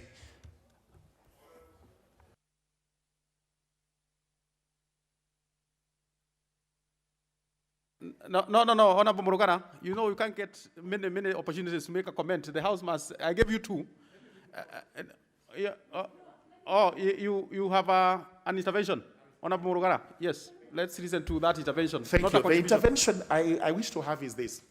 In view of the fact that we need to have public participation on the crop, in view that it's a very popular crop in the country, and we would actually want it scheduled without delay, may I withdraw the proposed amendment so that I can bring in a substantive motion, a substantive bill, so that we can now discuss the entire crop and bring it through the right channel, as they say. So allow me to withdraw the amendment. Okay, Honorable Murugara, that your amendment is considered as dropped. We have another amendment by Honorable Bayer, still on the same clause. Honorable Bayer, please. Thank you, Speaker. And I would like to give notice that I would like to amend this bill. And that the bill be amended by deleting clause 2 and substituting, therefore, the following new clause. The first schedule to the crops is amended by inserting the following new items in part 1: cashew nut, Anacardia occidentale, and coconut, Cocos nocifera. B, by deleting the following items in part 3 in the said act: coconut, Cocos nocifera, and cashew nut, I think there's a mistake there, Cocos nocifera. And C, by inserting the following new item in part 3, Achiot, Mrangi, or Bixa, or Elena. Justification, Mr. Speaker. I brought 2 motions here before, and this House passed the motion on the coconut and the cashew nut, that they be scheduled crops. And that motion was passed in this House, and the advice that members of this House gave was that I bring it as a substantive amendment in the bill. And because of that, there was general agreement in this House that we need to schedule the coconut and the cashew nut. And therefore, I would like to take this opportunity and the advantage that we have this amendment that is being fronted by my brother Tandaza, for whom I have consulted with on the same, that we move the coconut from part 3 of the said bill, because it's already there, but now from match it to part 1 of the bill so that it can receive more attention. Secondly, Mr. Speaker, the coconut and cashew nut are the main crops at the coast, but they have suffered mainly because there hasn't been any government attention on the coconut and the cashew nut. It is now an opportune time that we give an opportunity for them to go to part 1. When they're in part 1, they'll receive more attention, and therefore we will rescue a whole economy at the coast that is dwindling. Thirdly, Mr. Speaker, these 2 crops are now finding place for growth in other parts of the country. We have seen part of Meruk growing cashew nut. We have seen even coconut being grown. We are seeing, some other organizations coming into the country and want to trade in coconut and cashew nut. But because of the fact that they are not in the first part, these investors are coming in the country are not getting due attention as they ought to be. The crop is not getting the best marketing. The crop is not getting the best research. Now, this is a multi-billion. Tanzania today is growing leaps and bounds because of these 2 crops. But here in Kenya, this crops is going down, and the whole economy is sinking. So I would like to urge this House, because we passed the 2 motions that I brought to this House, and that there was a general understanding that these crops be elevated as one of the main crops in this country. I would like to urge this House to allow this amendment so that we can help the people of the coast and Kenya. And I know there will be the item about public participation and all that has been put here. But I think there has been enough public participation on this by people in many fora where they have talked about the idea of ensuring that the coconut and the cashew nut is given due attention. So the issue of public participation as enshrined in the Constitution has already been done in this House. The chairman of Agriculture Committee then spoke on the cashew nut and coconut. So, Mr. Speaker, I would like to request this House. I know, Wangwe, please whip the people to support this. And I would like to urge every member here, including my brother don't address the member directly, address the chair.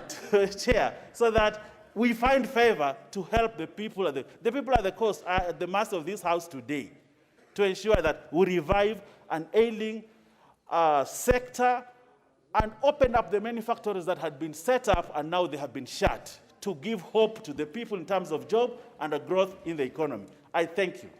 Honorable members, I will propose a question that clause 2 be amended as proposed by Honorable Bayer. We'll have a few members speak to that. We will start with those members that haven't spoken. Honorable Kisang. Honorable Speaker, I arise to support what Honorable Baya said because the member is convinced that 2 motions already have been passed in the House. Secondly, Honorable Speaker, we need to support the people of Coast so that these particular 2 crops, Honorable Speaker, are moved from Schedule 3 to Schedule 1 so that when people come here to support the crops, they're at least among the top ones. I mean, that region, that part of the country has been neglected for a long time. So I ask members to support the member so that our people from Coast at least join the rest of the country. Thank you, Honorable Speaker. I support. Yes, I'll open it up for a few other members, but let's start with those who hadn't spoken on the first. Honorable Mala, you get a chance, but let's start with Honorable Owino. Thank you, Speaker. I rise to support this too, and I want to say from the onset that cashew nut and coconut is not only domiciled in Coast. And Mr. Speaker, I want us as a nation to get from the notion that when an area is rich of a product, then it is a product of that area. Let's pass this and nationalize it. It will help the whole country. So, Mr. Speaker, having gone through the motion, that's enough for participation.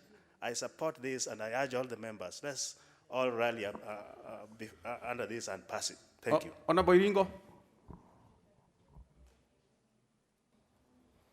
Thank you, Mr. Chairman, for giving this opportunity. Unlike the first amendment, Mr. Speaker, Mr. Chairman, this one of Honorable Baya has at least gone the right stages, and more so, it is important that we recognize that these are 2 cash crops, especially that they are from the coast, and that is the mainstay of the people of the coast. And Mr. Speaker, Mr. Chairman, each and every region has got its own cash crops, and I really would like to support it because even the people of the coast supported us in the 11th Parliament when we were struggling to have Mera to be put as a cash crop. So I support. Well, I can't tell who that member is at the far end because of the mask, but looks very persistent. Yes. Thank you, Chair. I want to support, my name is John Simlolo, MP for Voi. Yes, I got you now. Yes, but bring back the mask. Okay, thank you, Chair. I want to support Honorable Baya's amendment because coconut and cashew nuts are the mainstay of the coastal people, especially in the coastal strip. This has really helped the coastal people, but because it's not recognized, they are not getting full value of these crops in their areas. So, Chair, I want to support, and let's not support because it's a coastal matter. It's because it's national matter for everybody. Thank you, Chair. Honorable Luke.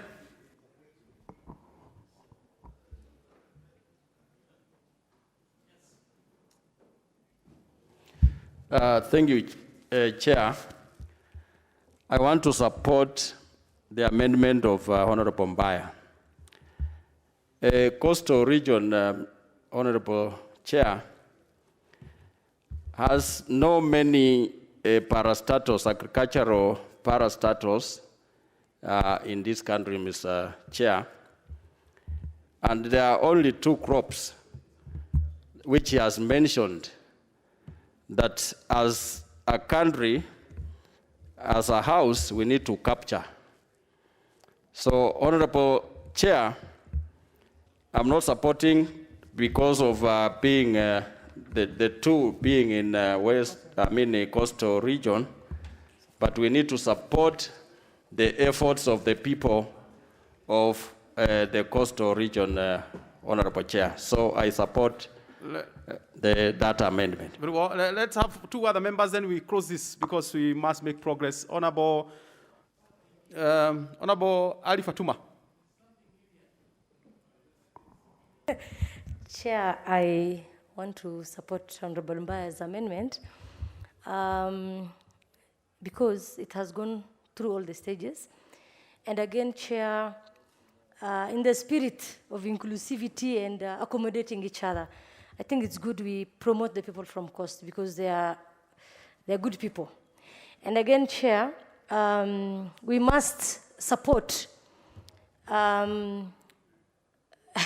we must support all regions in such a good initiative. So, Chair, I support and also urge the other honorable members to support this amendment. Yes, Honorable Marwa, what is this new piece of information you are saying you have? Yeah, Mr. Chairman, the clarity is because you can't say we are supporting others and leave others for purposes of inclusivity. That's a very vague reason, Mr. Speaker. When a motion or a bill comes on the floor of the House, we look at the merits and the demerits. When you look at the Honorable Gitonga's amendment and his amendment, there's some difference. And this clarity needs to come out. Already the product of Honorable Mbaya is already scheduled. That's one thing we need to know. It's already scheduled. It's only that he's trying to move it from one category to an upper category for purposes of prioritization and maybe to rejuvenate the cost economy. Unlike his, which has not been scheduled. So the two are totally different. Secondly, when you look at his amendment, which we need your direction, because under Honorable Gitonga's amendment, we've rejected the Achote Morangi, Bixa or Elena. But when it comes to his amendment, which also includes the same, and in fact, when he was moving, Mr. Speaker, Mr. Chairman, he only gave a justification of the coconut and the cashew nut. But the Bixa or Elena Achote Morangi, which had been rejected earlier, he did not justify. So in this case, what happens? Does it mean we amend and reject this and move forward with the coconut and the cashew nut? Or how do we move about this? We seek your direction on that. Yeah, exactly. I thought so. Because even in his justification... Yes, I got you, Honorable Malwa. In fact, you have raised a fundamental question. Now, the Honorable Malwa's amendment, not Honorable Murugara's amendment, he dropped. As a consequence to that, Part C of what Honorable Bayer has raised will not arise. And so what I will do, for clarity, I will raise in clause by clause, so that it is very clear. Honorable members, let's make progress on this.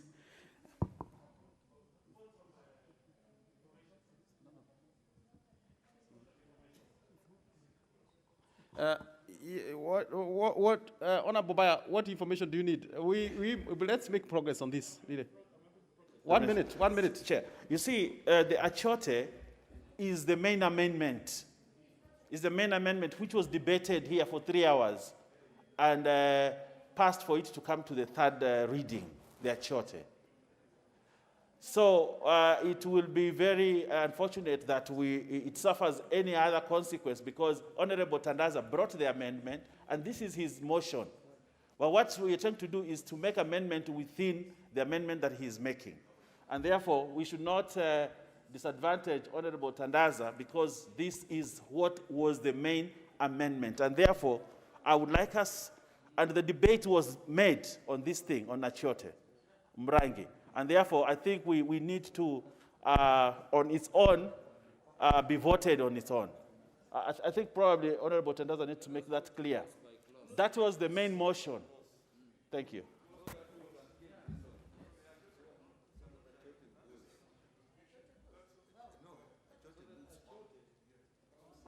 Achote continues to move on because that was the main motion. And I think there was general agreement in the debate on it, yes. Very well, thank you for raising that, because for members to be very clear, now Honorable Murugara had raised 2 parts. One was about mag beans, the green beans or dengu. Yes. But also there was a small aspect of Achote, Mrangi, which was really the subject of Honorable Tadaza's motion. Yes. Now, Honorable Bayer has still overlapped that, still re-emphasized Honorable Tadaza's one. Yes. So in that case, actually, the two are not in contradiction at all. Yes. But nevertheless, I will specifically raise clause by clause, just for that to be very clear. Honorable members, I will put the question that clause 2A be amended as proposed by Honorable Bayer. Will as many as are of that opinion say aye? Will as many as are of the contrary opinion say nay? The ayes have it. I will put now, honorable members, I will put the question that clause 2B be amended as proposed by honorable buyer. Will as many as are of that opinion say aye? Will as many as are of the contrary opinion say nay? The ayes have it. I will put the question that clause 2C be amended as proposed by honorable buyer. Will as many as are of that opinion say aye? Will as many as are of the contrary opinion say nay? The ayes have it. I now put the question that clause 2, as amended, be part of the bill. Will as many as are of that opinion say aye? Will as many as are of the contrary opinion say nay? The ayes have it.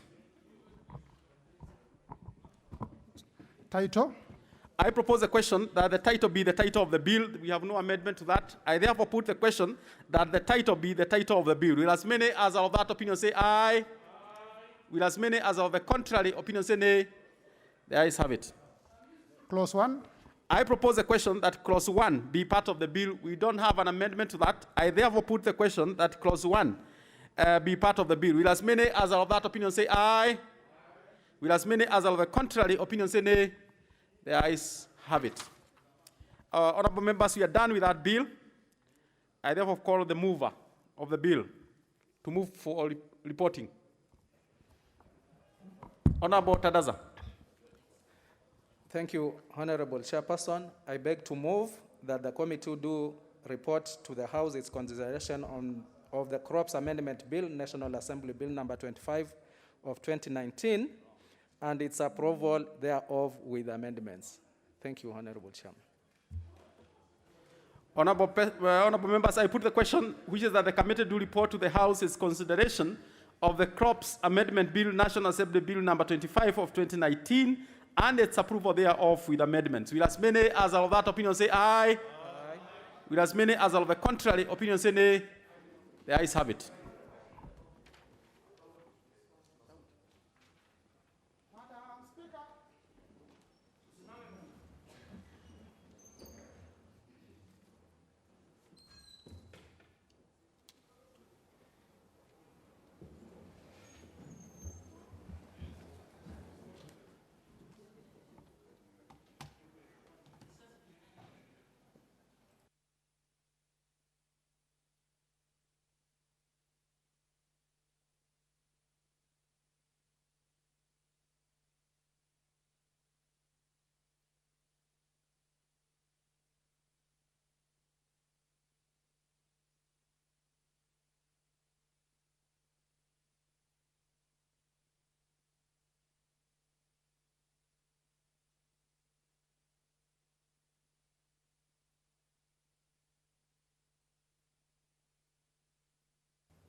Very well.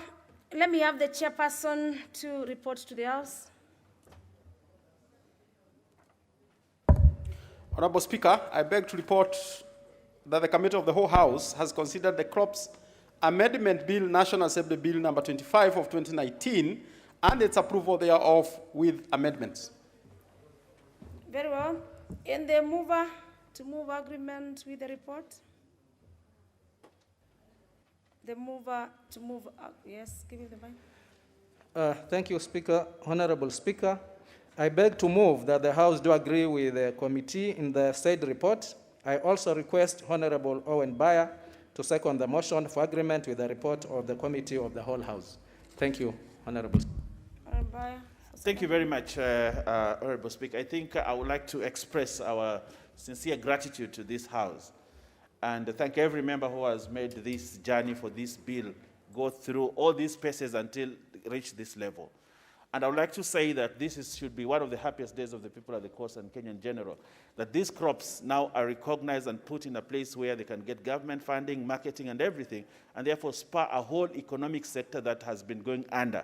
And therefore, Madam Speaker, I would like to say to everybody who contributed to this debate and made it possible that we start the journey to revive these crops and give Achiote Mrangi or Bixa a chance to be a scheduled crop for the general growth of the local economy of the coast and the general growth of this country. I want to say thank you very, very much and sincerely, and I would like to appreciate everybody, and I thank you and congratulate every member who has participated. Thank you very much, Madam Speaker.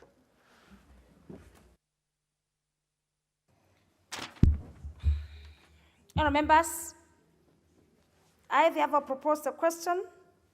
That is the question of agreement with the reports, which the House do agree with the committee in the said report.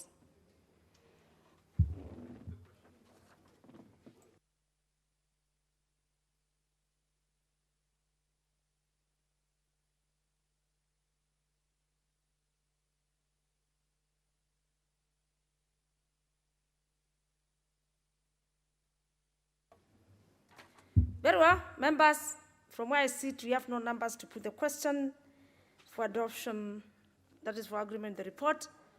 And I do order that the question on the same be deferred. Next order.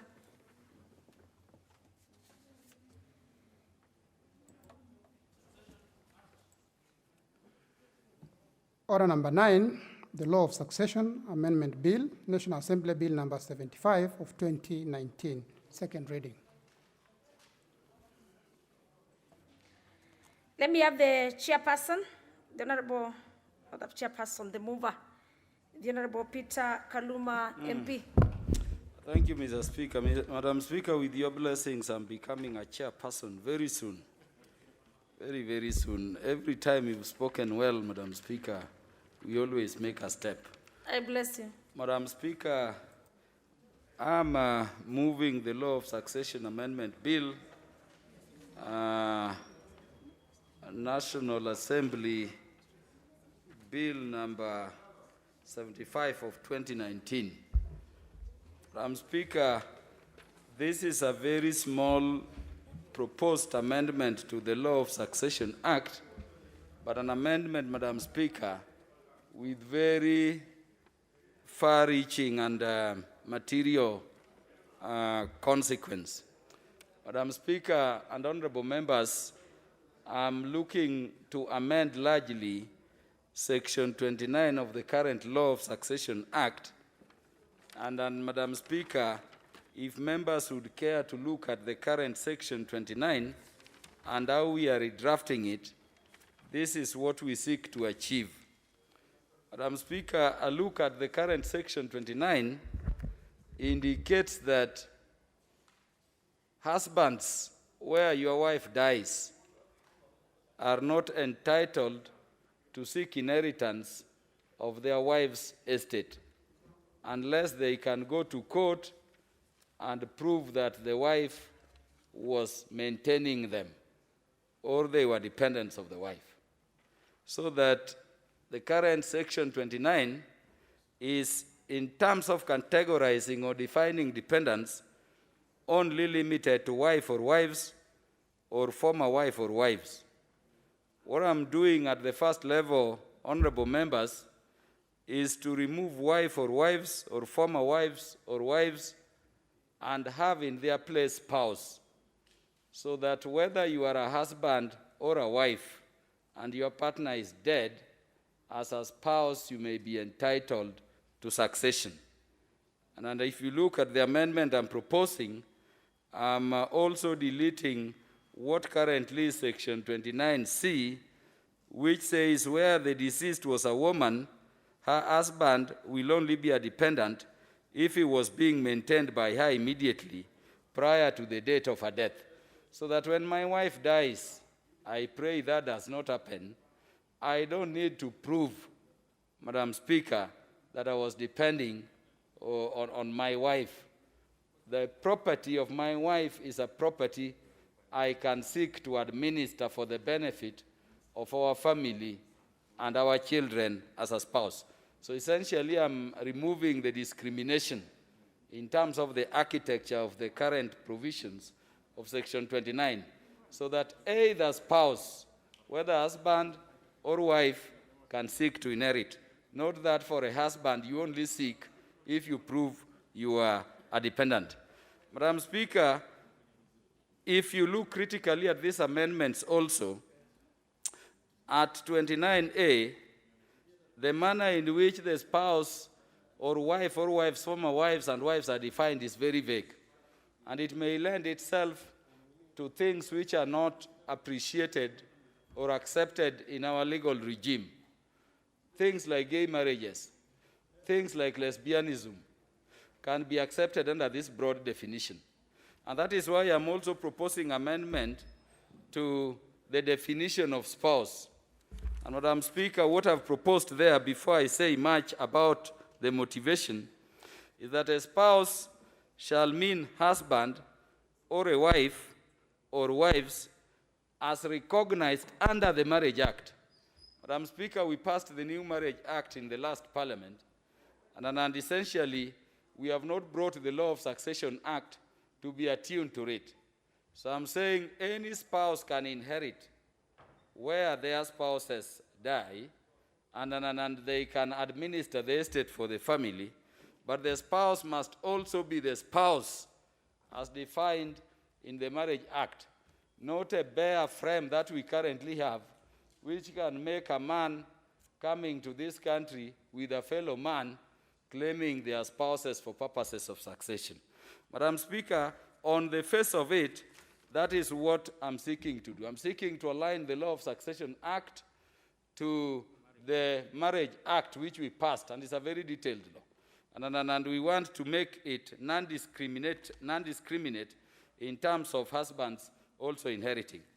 Madam Speaker, the definition of spouse, when looked at that way, may appear light. But this is the ramification I spoke about. Madam Speaker, you've seen so many cases currently where a person dies. This person is either married customary, under customary law, in which case the bride price has been exchanged, families have known one another, they are staying together, or they may be married under statutory law, in which case you've gone to the Attorney General chambers, or, Madam Speaker, you may have wedded. You've seen cases where people die, especially men, and people who do not qualify to be spouses under the Marriage Act. While your wife, the widowed, is mourning you and burying you, the person who is not qualified at all, in fact, possibly a girlfriend who was infringing on your family, is busy petitioning in another court, elsewhere. And a person who was hiding with you away from your family now petitions, and then because of the current broad definitions of wife under the Act, which I'm replacing with spouse, they get entitled and they disinherit the family. This is something that will be cleansed. Madam Speaker, when I was a very young lawyer, I did the matter of the estate of Ambrose Adongo Adea, and I would request members to look at it because it's a reported case. This is a gentleman, Madam Speaker, who was duly wedded in church. And that kind of marriage under the Act, then and now, is strictly monogamous. Madam Speaker, when the former secretary of NAT passed on and was being buried by his sole wife somewhere in Siaya, a lady was busy petitioning in Nairobi here. And the lady went to court and said, I took tea, he bought me tea, he also took care of me. If you read that case of Adongo, which is reported, you will discover that that lady herself was duly wedded and was living with another man with whom she has children. But because of the undefined, improper definition of wife, which I'm replacing with spouse now, Judge Martha Koome, before whom we appeared then, ordered that this accepts anybody who can prove she depended on you, whether she just took tea and took a photo once, confirms it is a wife.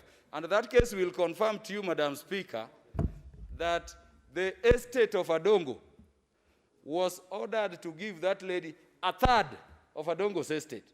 And by the way, after all his work, people may think that guy did not have much. But he had properties all over Nairobi. A lady who was duly wedded to another man with whom she had children. We called the man whom we found somewhere in Imbo Usenge, who brought the marriage certificate and was surprised to see his wife claiming to be the wife of Adongo for purposes of succession. But because of this improper definition of wife as anybody who takes tea with you and takes pictures, she was given a third of Adongo's estate, which consisted of millions of money, which consisted of properties in Blue Sky and all over Mountain View, very many places. You will see them detailed in that case. We were to appeal Madam Speaker, but for decency, the family of Adongo said, this is our father, he's died, he served the country and the teaching profession. We don't want the dirt, we can live on our own. But that precedent has been existent. It is only after late last year where a judge of the High Court, may God bless that lady judge, Madam Ongeri, Honorable Ongeri, a senator, said no. We have now a marriage act which properly defines spouse. Whatever you are doing with the other spouse in his lifetime, when he dies, just the way you are hiding when doing them, let it die with him or her. Let his family now inherit his property. And that is what I'm seeking to do here. If we leave this thing and we don't pass this thing, there was a gentleman whose name, Madam Speaker, floated around Parliament last time called Chacha. You know, Chacha will go to court and claim money. And by the way, he will get. Honorable members, the female ones, you are only lucky because the male mischievous guys have not become bold enough to go to court. But if Chacha were to go, assuming those things which were being spoken to were reality, Honorable Nyikal, we would be in a very messy situation. So in good faith, I'm seeking, Madam Speaker, to open inheritance of the estate of a deceased spouse to any spouse, whatever be the agenda. I'm opening inheritance of the estate of a deceased person to all his children, whether those children depended on him in his lifetime or not, and whether or not they were married. If I can prove that so-and-so is my mom, she's dead, so-and-so is my dad, Kaluma is my father, just in line with Article 53 of the Constitution, that child should be allowed to inherit my property. I'm making it clear who a spouse is for purposes of going to court, so that my wife should not be mourning and another one I was meeting in a retreat somewhere is in another court coming to disturb my wife after I'm dead. When I'm dead, leave me to die in peace. Let only my spouses. And we are allowed to marry, Honorable Kajwang, we are allowed to marry more. We passed the Marriage Act. In that Marriage Act, we said polygamous marriages are not only recognized, but they can also be issued with certificates. So that when I reach a level of marrying, if we agree and we follow the parameters, and my wives are at peace, those ones can inherit. But any other I'm sneaking around with should not come and disturb my wife or wives when I'm dead. Madam Speaker, I beg to move this thing so that we can make it clear that these judges who have of late said we cannot allow everybody to claim to be a wife. The wife is now defined under the Marriage Act. Can appreciate they are doing the same thing, a good thing. And I want to request the chairman of all Catholic MPs in the country, Honorable Christopher Wamalwa, who believes in protection of the family and only people who are within the family to second, Madam Speaker.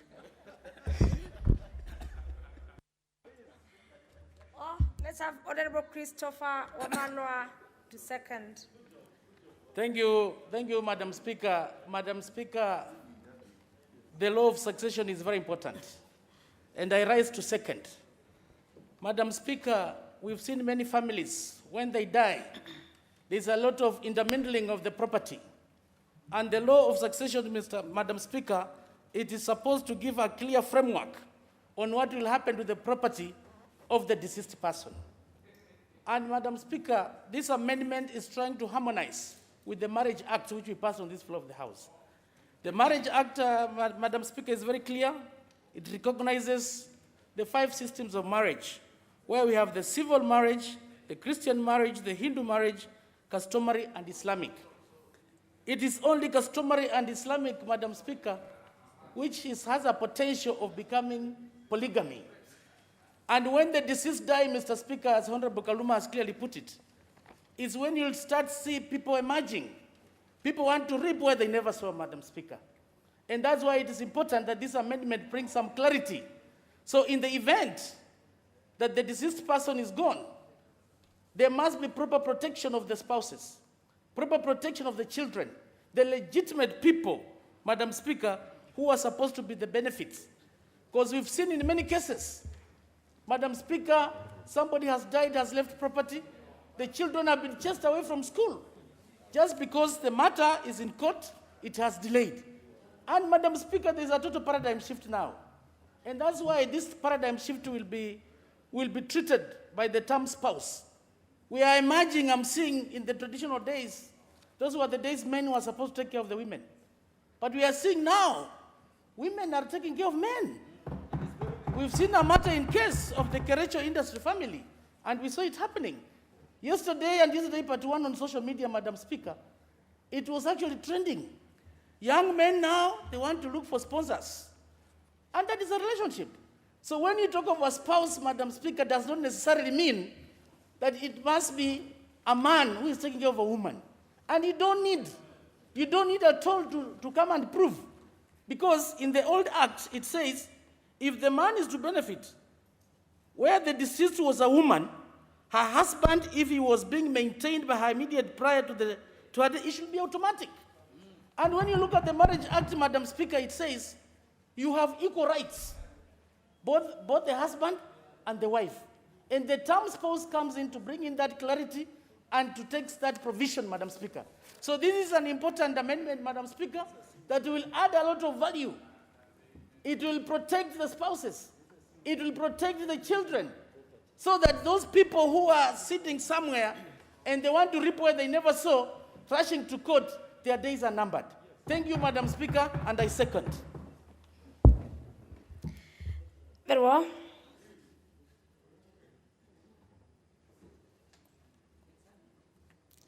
Honourable members, I propose the question, which is that the Law of Succession Amendment Bill, National Assembly Bill number 75 of 2019, be now read a second time. Let me have the member for Kimilili, the first one on my request list, Honorable Mutua Barasa.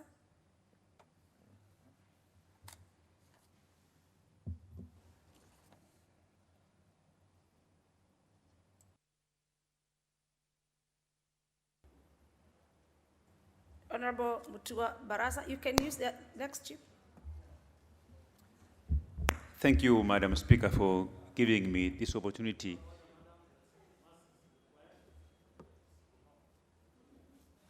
Thank you, Madam Speaker, for giving me an opportunity to support this bill. This is a very important bill, Madam Speaker. And even as I support, I know we have an opportunity during third reading to enrich it much more further so that we protect, while we support men inheriting, properties of their wives, spouses. I also want to ensure, we also need to ensure that I know we have men who have become animals who go to marry an ailing widow for the purposes of just marrying her and taking over the properties. You remember there was a judgment in Eldoret where the court warned widows against one particular person who has made it a tradition of marrying widows to fleece them of their heart and the properties, Madam Speaker.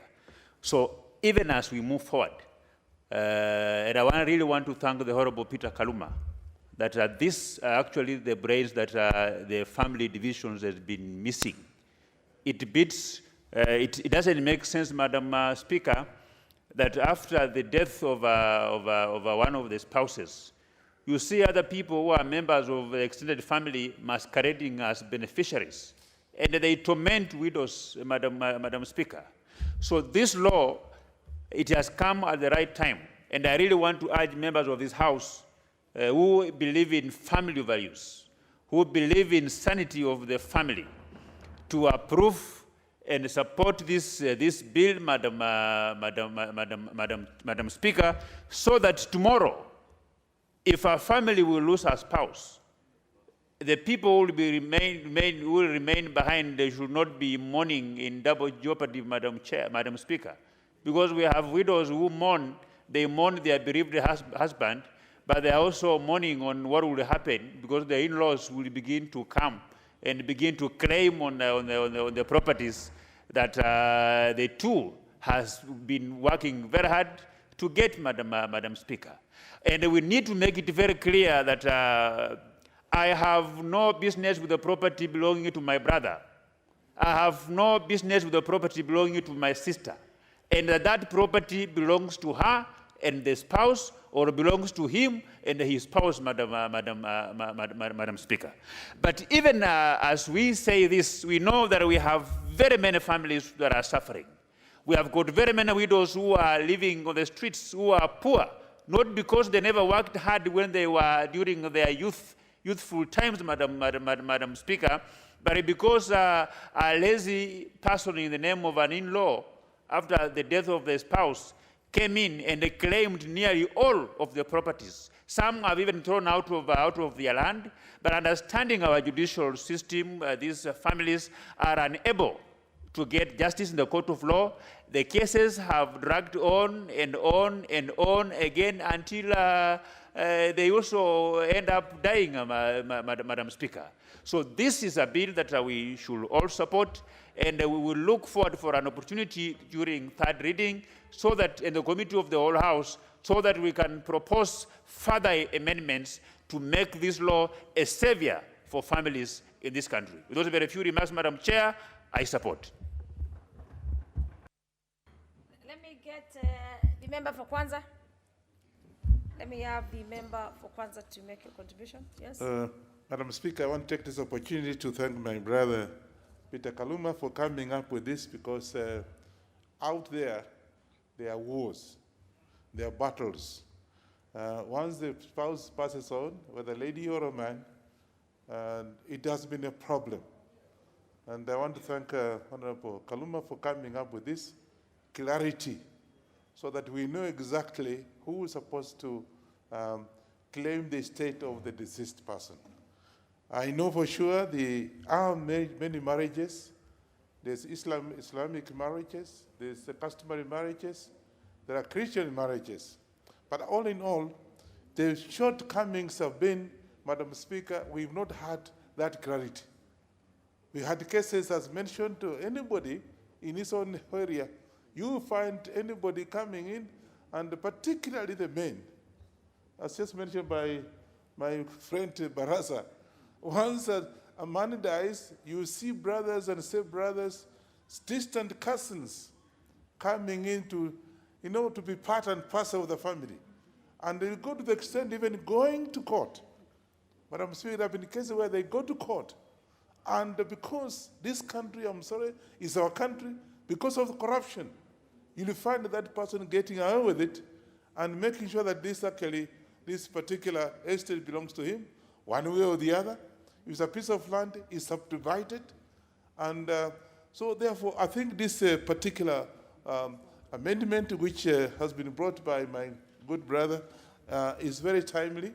And therefore, I take this opportunity to say this must be supported by this House, to be able to make clarity on what has been happening, so that as lawmakers of this country, people are looking at us to be able to come up with this kind of amendment. And therefore, Kaluma, although you are talking, I want to support you. And therefore, this, when it comes to third reading, we'll then be able to bring in some realities into the bill, so be able to amend so that can make it even much stronger than it is today. I support. Very well, you support. The member for Sirisia, Koyiwaluke, Honorable. Thank you, Madam Speaker. I rise to support the bill for Honorable Kaluma, because it affects us, even in this House as members of Parliament, Madam Speaker. And it affects the country as a whole, even those who are not members of Parliament, Madam Speaker. Marriage is very vital to anybody else in this country, Madam Speaker, and it is very essential to all of us who are married. Madam Speaker, for many years, many families have been affected, both men and women, because of properties. There are others who are just out there to look for these properties, to look for either wives or men to take over properties. And you know, love is always blind, Madam Speaker. Somebody can make love with a man, a woman, and then, Madam Speaker, the property will go with that man because he has met love with that woman or man, and the family, especially children, will be left free. So, Madam Speaker, this bill is very important to us, especially, I can even name myself, Madam Speaker. I have 2 wives, and all require to be recognized, Madam Speaker, and all must share my property when I'm dead, Madam Speaker. Yeah. So, Madam Speaker, equally they must share my properties, my wealth, when I'm dead. So, Madam Speaker, I rise to support. I support this bill of Honorable Kaluma. Let me have the Honorable nominated Danita Gati. Thank you very much, Madam Speaker, for the opportunity to support this bill. Madam Speaker, the Law of Succession Amendment Bill. Madam Speaker, I want to thank Honorable Kaluma, member for Homa Bay Town, Madam Speaker, because he has brought a bill, Madam Speaker, there is a bill for posterity. Madam Speaker, I speak as a woman of this country, Madam Speaker, and you know that 90% of people who are caught in this quagmire, Madam Speaker, that is succession and inheritance, Madam Speaker, is women of this country. Madam Speaker, when women of Kenya or women of the world do not even have access to land or property, Madam Speaker, on which they can claim ownership, Madam Speaker, in such scenarios we have seen, immediately a spouse dies, the family already pounces on the woman, Madam Speaker, snatching everything as if this woman did not get into this marriage, Madam Speaker, with anything. Madam Speaker, and that is why it is very, very important, Madam Speaker, even in this country, to basically also look at the issue of quantifying, Madam Speaker, the work that a woman brings into a marriage, Madam Speaker, not necessarily that she has to be the breadwinner. Madam Speaker, this is a bill that is going to save women. It is actually a remedy, Madam Speaker, to women of this country because they are the ones who are basically affected, Madam Speaker. And Madam Speaker, even as we move into discussing this bill, Madam Speaker, I think for me, Madam Speaker, it is high time in this country, Madam Speaker, that people also normalize writing wills, Madam Speaker. Because, Madam Speaker, people fear wills anyway, and I do not know why. Kenyans must normalize writing their wills, Madam Speaker, so that upon their departure, it is, we avoid a lot of what is happening in this country. We have seen, Madam Speaker, situations in this country where women suffer disproportionately upon marriage of their husbands, Madam Speaker. And it is because, Madam Speaker, we do not have clear laws that protect women even in marriage. And that is why, Madam Speaker, people think that women only come into marriage their work is not valued, it is not quantified, it is not priced, Madam Speaker. And we must price the work that a woman brings into a marriage and into a union, Madam Speaker. Madam Speaker, I have lived in the United States. And Madam Speaker, in the United States, what happens when people are getting married, you know what we are calling the, people have to sign, what are we calling the signing of, you sign upon marriage, Madam Speaker, that if I am married and I found my spouse with this property, Madam Speaker, that property belongs to my spouse. What we acquire together within marriage is now what is ours, Madam Speaker. So this is a bill, Madam Speaker, that we need to really think. How then do we also protect women, Madam Speaker, upon marriage? I'm looking forward, Madam Speaker, to a situation in this country where really we must create more awareness, Madam Speaker, around issues of inheritance, issues of property rights, and especially, Madam Speaker, when it comes to women, Madam Speaker, of this country, so that we are saving the women. Madam Speaker, every day you open your TV, your television, Madam Speaker, you will see families, Madam Speaker, who are disowning a woman upon the death of her spouse.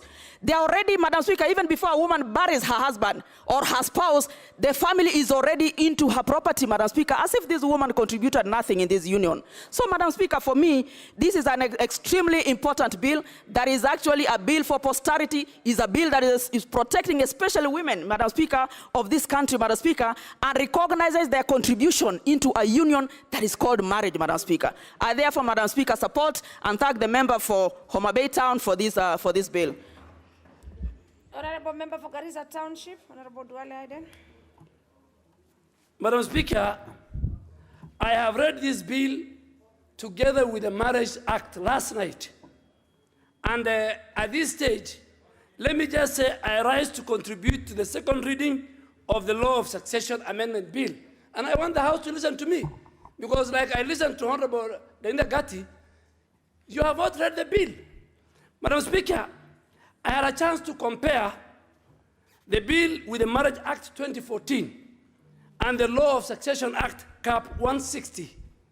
And indeed, whereas Honorable Kaluma seeks to deal with what he calls in the memorandum and objects, what he calls opportunistic schemas.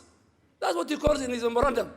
He's dealing with people called opportunistic schemas, who seeks to disfranchise the legitimate heirs. Honorable Duale, I can see the passion you have on the same bill, but please, as we agreed in the morning, please. Madam Chair, put on your mask. Madam Chair, if the people around me are wearing masks, Honorable Duale, there was, yeah, there you know, was, there was no, I'm just saying from practice, if you even watch the House of Commons, if the people around you are wearing, you are allowed. That's even you saw yesterday, the Minister for Health was surrounded by the Council of Governors.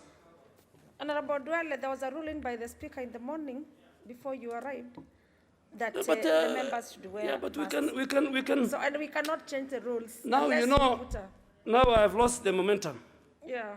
So maybe. we must follow. Anyway, Yes. Honorable Kaluma is dealing in his memorandum of this bill with something called opportunistic schemas, and who seeks, in his opinion, that they will disfranchise the legitimate owners when somebody dies. And Madam Speaker, this proposal that requires it must be well thought out. And we don't end up with passing a law that will disfranchise legitimate heirs to the property. So we must be very careful. Madam Speaker, this law must create a balance between the intended objectives and all proposals, scenarios that may arise in any case. Because here we have a number of issues. But Speaker, I want first to note that this bill by Honorable Kaluma seeks to introduce, and I want him to convince us, he seeks to introduce a new definition of the term spouse as used in the Marriage Act. And Honorable Ngati, you must go and look, what is the difference between his definition of the spouse in this bill and that one in the Marriage Act?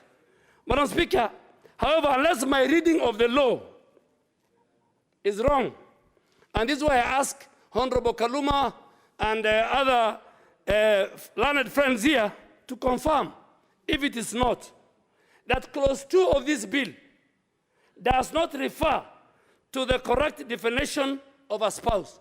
Get me right. Clause 2 of this bill, as defined in the Marriage Act, and it is erroneous. So if you look at clause 2, the way it's defined, the definition given to a spouse is not in tandem with the way it's defined in the Marriage Act, and hence it's erroneous. Honorable Speaker, let him allow me so that in the committee of the whole House, we can change this thing in the second reading. Madam Speaker, secondly, I know that clause 3 of the bill seeks to amend section 29 of the Law of Succession Act. And I really want Honorable Kaluma to take note. In clause 3, you are amending section 29 on the Law of Succession. And what are you substituting? You are substituting the definition of the term dependent. By the time I will finish, the women of this House will oppose this bill. By the time I'm finishing. Why am I saying so? Honorable Kaluma's bill wants to exclude a former wife or former wives as dependent. The question is, what happens in a case where a person was married for 30 years, she has kids with you, then the two persons divorce each other thereafter, then 1 year later, after the divorce, someone marries another wife for a short period and dies thereafter? Will this law once passed? This is a question I want to raise. Will this law once passed mean that the wife you spent 30 years with shall not be recognized in law? That's what I'm saying. A woman you are married for 30 years, you divorce her, you marry a second one for 2 years, then you die, then you want to tell me the woman who you are with for 30 years and her children cannot access any... Honorable Dwell, let's see how it's... Honorable Kaluma, is it a point of order, a point of information? Because you already prosecuted your... You moved your... Yes. Is it a point of order or is it a point of information? Yes, Madam Speaker, in the manner of his presentations, he's seeking information. And I was rising on a point of order to ask whether it's right to mislead the House as to what the bill seeks to do in terms of definition. Madam Speaker, you remember he says that the definition of spouse I'm bringing is different from what is in the Marriage Act. Madam Speaker, when you look at the bill, I'm saying the spouse shall have the meaning in the Marriage Act. So I'm borrowing the definition there. Madam Speaker, when Honorable Duale says that a former wife should inherit, the information I wanted to give him is that when you divorce, Madam Speaker, this is important. When you divorce, among the matters the divorce court deals with is distribution of property between the spouses.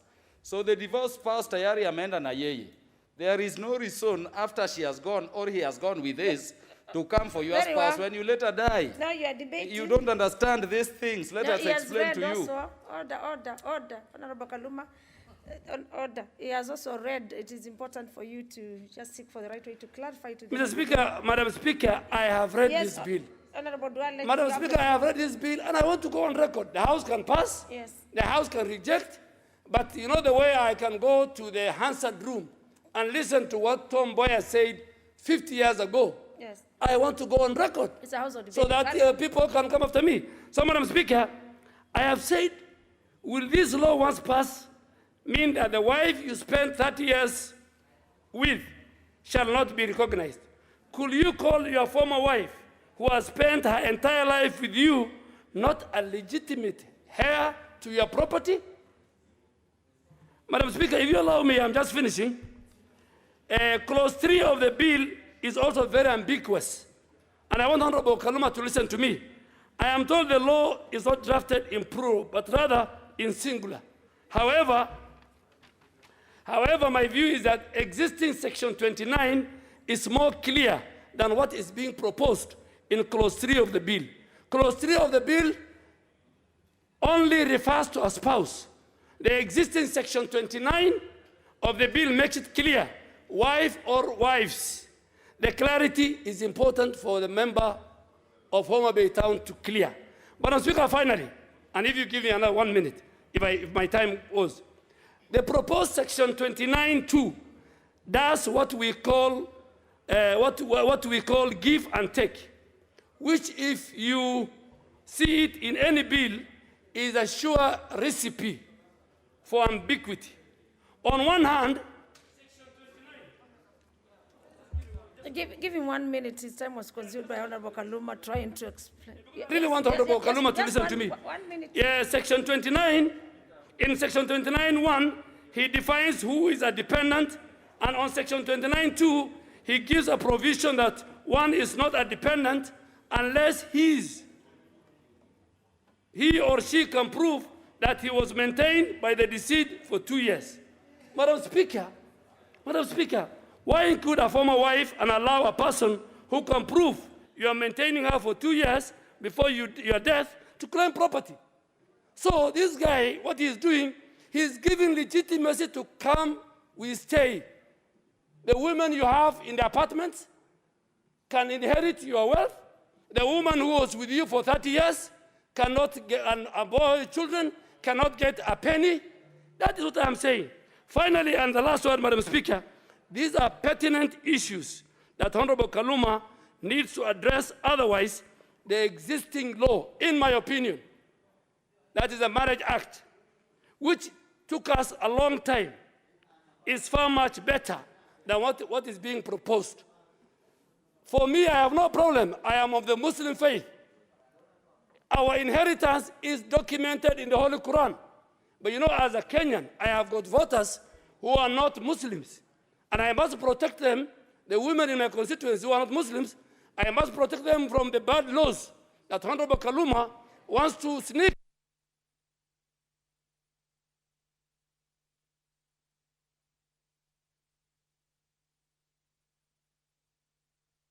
Thank you very well. It is important for us to read these bills, even we debate from informed point. Let me have the member, Honorable Adagala, okay, the member for Vihiga.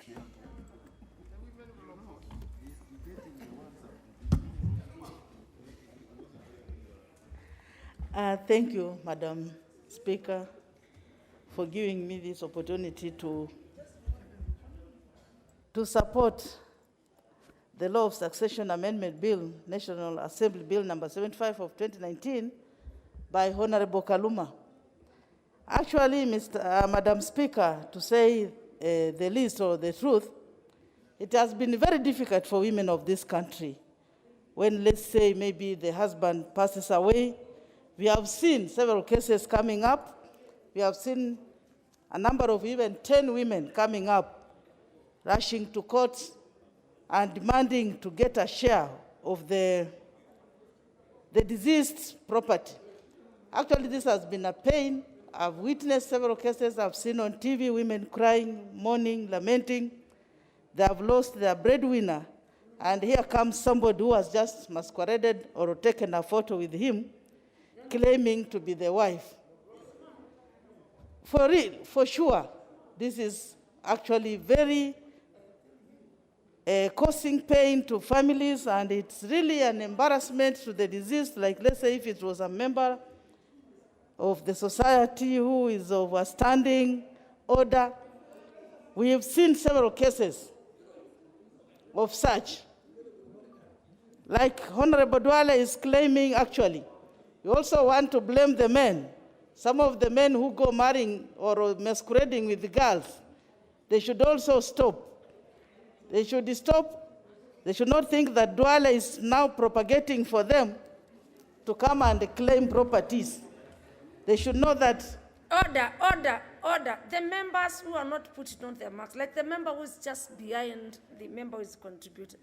Please. Thank you, and Madam. I will rule you out of order. Thank you, Madam Speaker.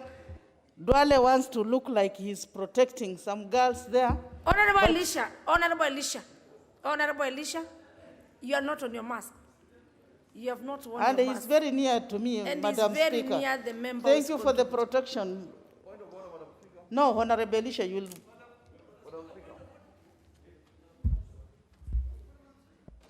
Thank you, Madam Speaker, for protecting me because he's so close to me.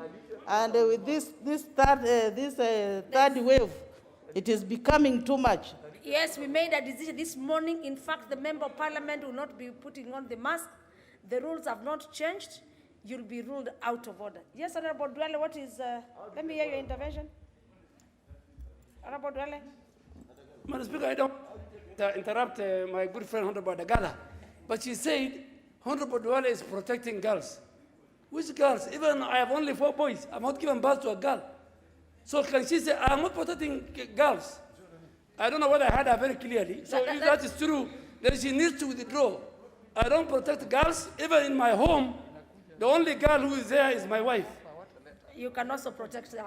So of course, my wife, I protect her. Yes. So she's saying, in my bill, I'm protecting girls. We know. And I don't play those girls of the apartments. Very well. They come, we stay. Very well. So I have no business with them. Yes, the girl in your house is protected. Thank you, Madam Speaker. Very honorable. Thank you, Madam Speaker, and also I want to tell Honorable Dwale, I'm also the only girl in the house of boys, right from where I was born and even up to where I am now. So I have to protect the men from those promiscuous fellows you think you can protect. Thank you. Thank you, Madam Speaker. Honorable Dwale, you are making me now start talking of other things. So, Madam Speaker, this is a bill that Honorable Kaluma has brought at the right time, and these amendments have to be made. And if a man is allowed to have many wives, let them be known to the other wives at home, to the other spouses, not just to hide them and then they come and claim when he is dead that they are demanding for properties and other things. Therefore, Madam Speaker, I wish to support this, the amendments on this succession bill by Honorable Kaluma. Thank you, Madam Speaker. Very well, you support. Member for the Commissioner, the member for Taveta, Honorable Shaban Namsi. Thank you, Madam Speaker. First of all, I want to add my voice in congratulating the Member of Parliament, George Kaluma, for bringing these amendments to the succession law, which is very important because of the confusion that is there. Madam Speaker, just to give a background, the Marriage Act itself was an issue that had been discussed for many, many years, from the time we had our first president to the time we had our third president, just when we were going to a transition of the fourth president, that is Honorable President, His Excellency Uhuru Kenyatta. I happened to have been very lucky to have been the Minister for Gender. And we sat down with the Attorney General after President Kibaki asked us to deal with this problem and deal with this Marriage Act bill once and for all. And Madam Speaker, the religious leaders and the Attorney General, Gizu Muigai, really did a very good job because we sat together and we all agreed on why we do not want to see women running helter-skelter, being asked when did they get married. Honorable Member for Taveta. Yes. It is across their house that you all wear the mask. Oh, sorry. I know it is I'm sorry. And being a medical person, I'm very sorry, Madam Speaker. Now, Madam Speaker, that stalemate was resolved then. And in 2014, we got the Marriage Act. Madam Speaker, so many women were crying that they've been married customarily. The ones who had marriage certificates only are the only ones who are being recognized. Like Honorable Dwale was talking about a woman who had been married for 30 years, but because it was under customary law, and then even at the end of it, maybe they divorced or they separated at that time, since there was no law to take care of that person, once somebody else had a marriage certificate, they were actually left destitute. So, Madam Speaker, this was solved by the Marriage Act. But again, now when it comes to succession, I just want to ask kindly that as much as Honorable Kaluma has brought this amendment, it is important for us to be very, very clear on certain things. Madam Speaker, as we sit here as members of Parliament, and even the ones who are outside there, we take care of so many people, including people who have been depending on us, the people in the village, some villagers. We have helped children of our workers, people, our staffers, domestic staffers, and all that. Now, I was just wondering, when I look at 3 subsection 2 of this bill, it talks about a person not named in this section shall not be a dependent for the purposes of this act unless the person proves that they've been maintained by the deceased for a period of 2 years. Supposing this is your child, the child of a villager you've been assisting, do they have a right to your property? We have to ask those questions. And I think it would be good for Honorable Kaluma, or rather, to bring that amendment and remove that particular bit, so that it's not every Tom, Dick, and Harry who walks in and tries to claim what is not rightfully theirs. But again, we need to protect the children of the deceased We need to protect the spouses of the deceased, and I think it is very, very important that spouses are recognized. You don't have to even prove that you are being maintained. For as long as you are a spouse, do you have to prove? You don't have to prove. Madam Speaker, it's important for us to be very clear. A spouse is a spouse. Once you've owned that spouse and everybody knows that is a spouse, then they have to get what is rightfully theirs. Madam Speaker, otherwise, with those few remarks, I would want to thank Honorable George Kaluma for bringing this amendment. Thank you. Very well. Then we have the member for Westlands, Honorable Tim Wanyonyi. Thank you, Madam Speaker, for giving me a chance also to speak on this bill. Madam Speaker, from the onset, I want to say I support the amendments. And Madam Speaker, I also want to say that it is also important, as much as we enact and legislate on these laws, that we need also to put our houses in order before we depart from this planet. Many of us have, as Honorable Danita said, we fear to write wills. And in fact, when you tell an African to write a will, he thinks he will die tomorrow. But I believe that once you have made yourself clear, then you will distinguish from those pretenders and the genuine people who can claim in your estate. Madam Speaker, we have seen many times when people die, many people come up, prop up. Some you have never heard of, some even foreigners, and they come and want to claim. And this happens, especially people who have properties. I've never heard it from men who die poor, that people come out to claim. But Madam Speaker, we just want to make sure that this clarity, as Honorable Karuma has provided, will provide some leeway of these people who have not been recognized in law. Then they can now be captured in this amendment, Madam Speaker, so that no one should just pop from anywhere to come and lay claim. And we have seen, Madam Speaker, that people who have associated with the deceased sometimes tend to behave like they have a claim in his estate.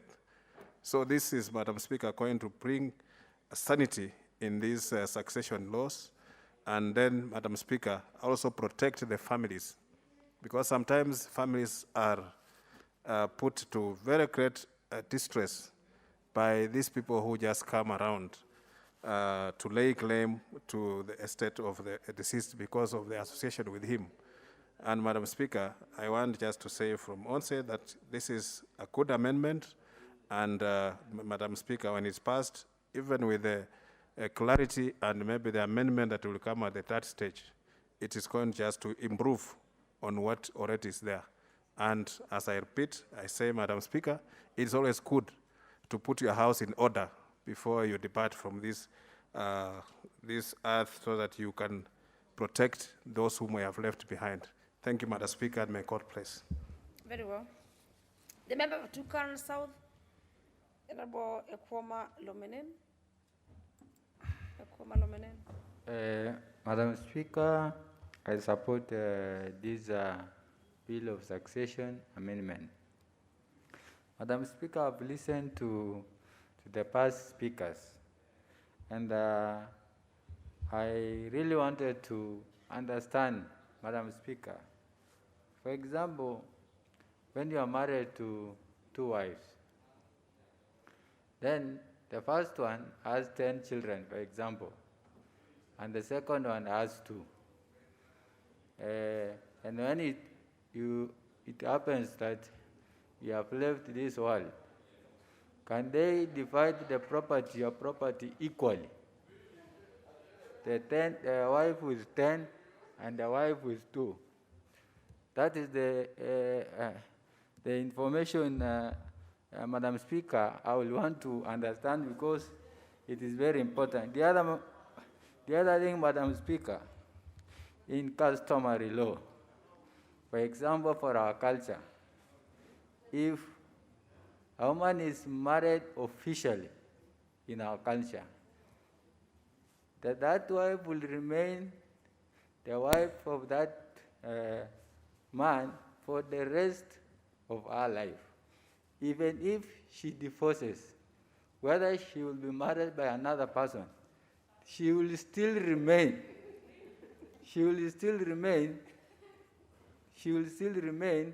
the wife of this person who married her officially. This is whether she bears other children there, those children will still belong to the first person who married her.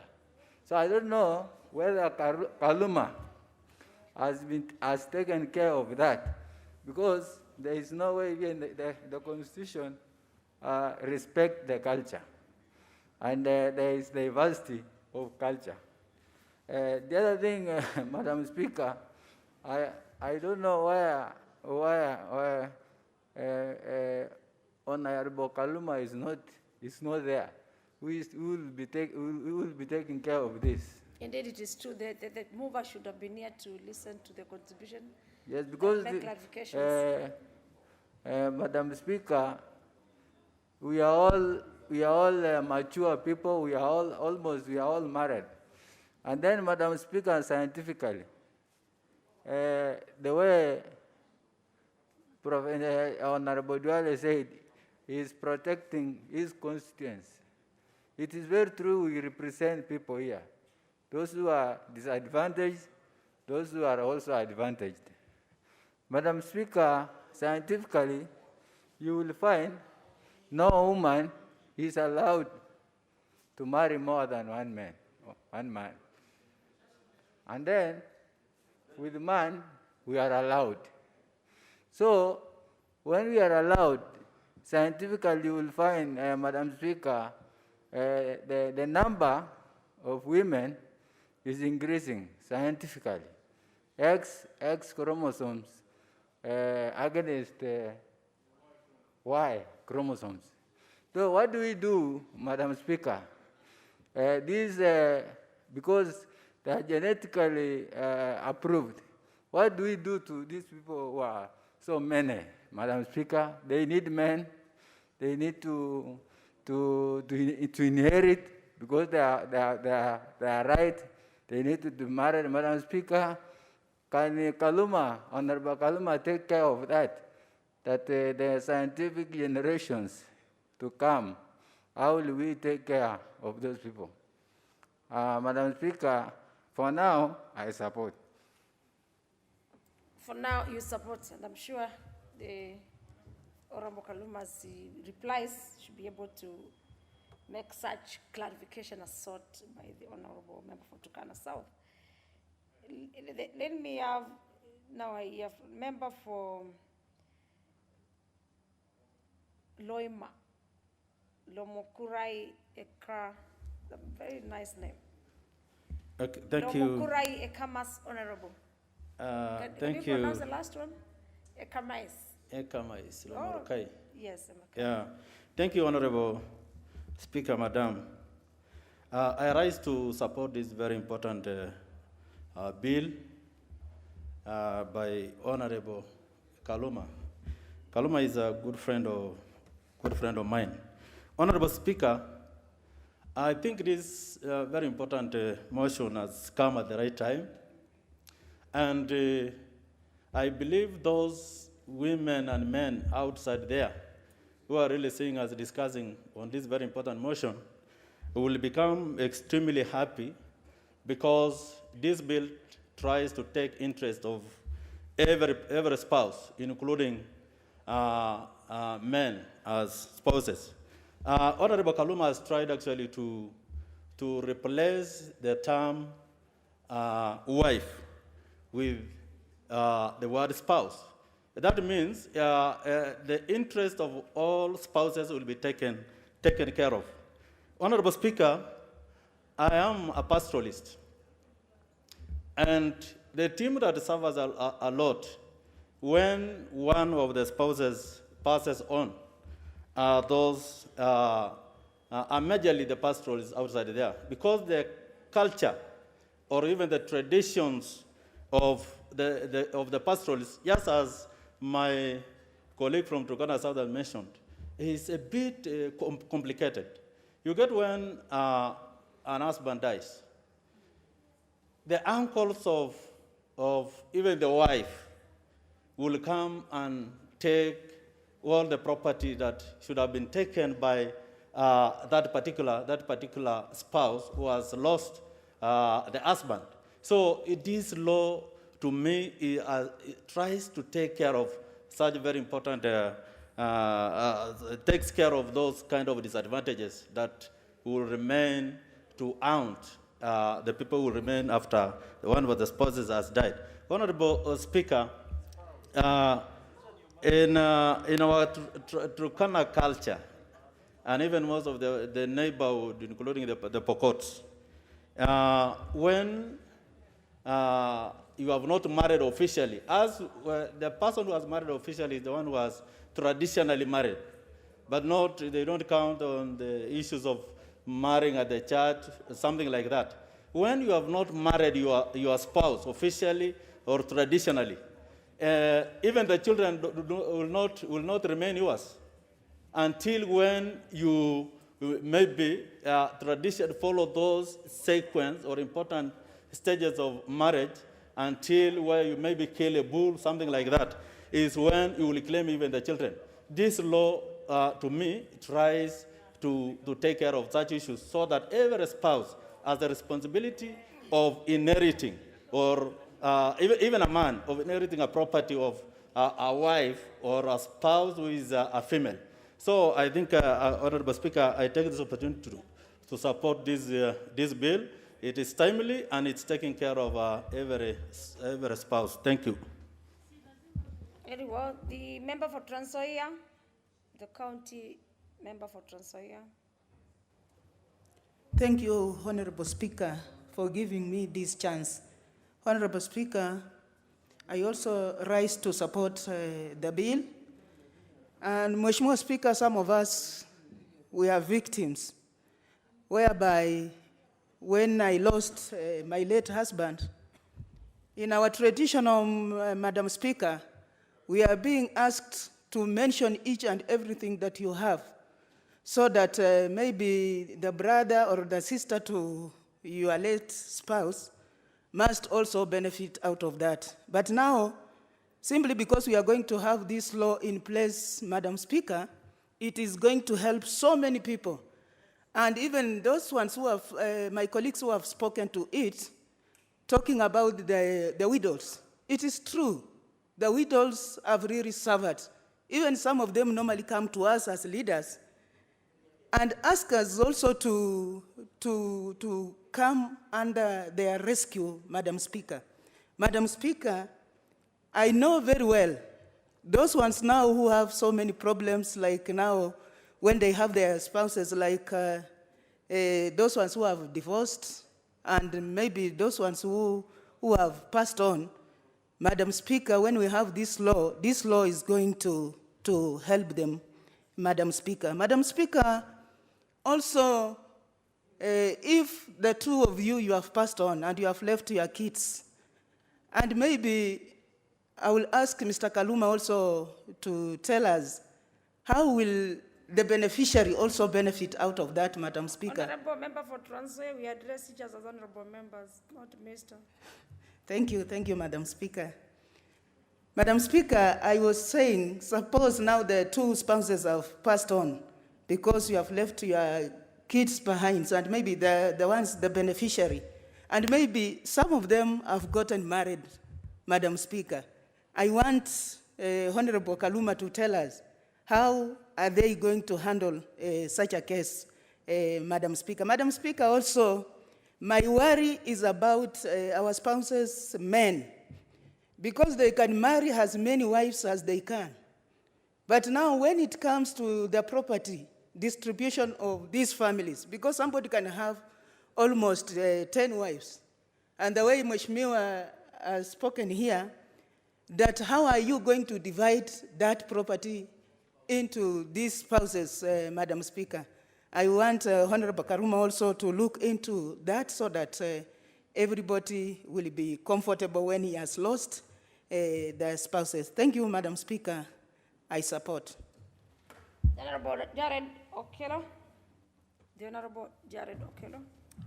I thank you very much, Honorable Madam Speaker. Who is this member who is absent? You don't raise hands on members. You are out of order. Honorable Kingola, Honorable, the member has not been wearing the mask for the longest in Nyarimbari Church. You don't raise hands. Yes, carry Honorable Jared Okello. I hope they haven't eaten into my time. Madam Speaker, other than support the intent by Madam Honorable Naomi Shaban to have the last clause be deleted that talks about anyone who has been in your custody for the last 2 years to be included into the wealth distribution, I generally support this amendment. Madam Speaker, I think the Industrial Revolution brought with itself so many issues. Issues of holding wealth, issues of having money in the banks, and that is what has necessitated lots of problems that we experience today. In the olden days, our forebearers just had herds of cattle, and that was all they had. And when they intended to marry, they could, as many as their homes could contain. And therefore, there were no many issues around who owns what and at what time.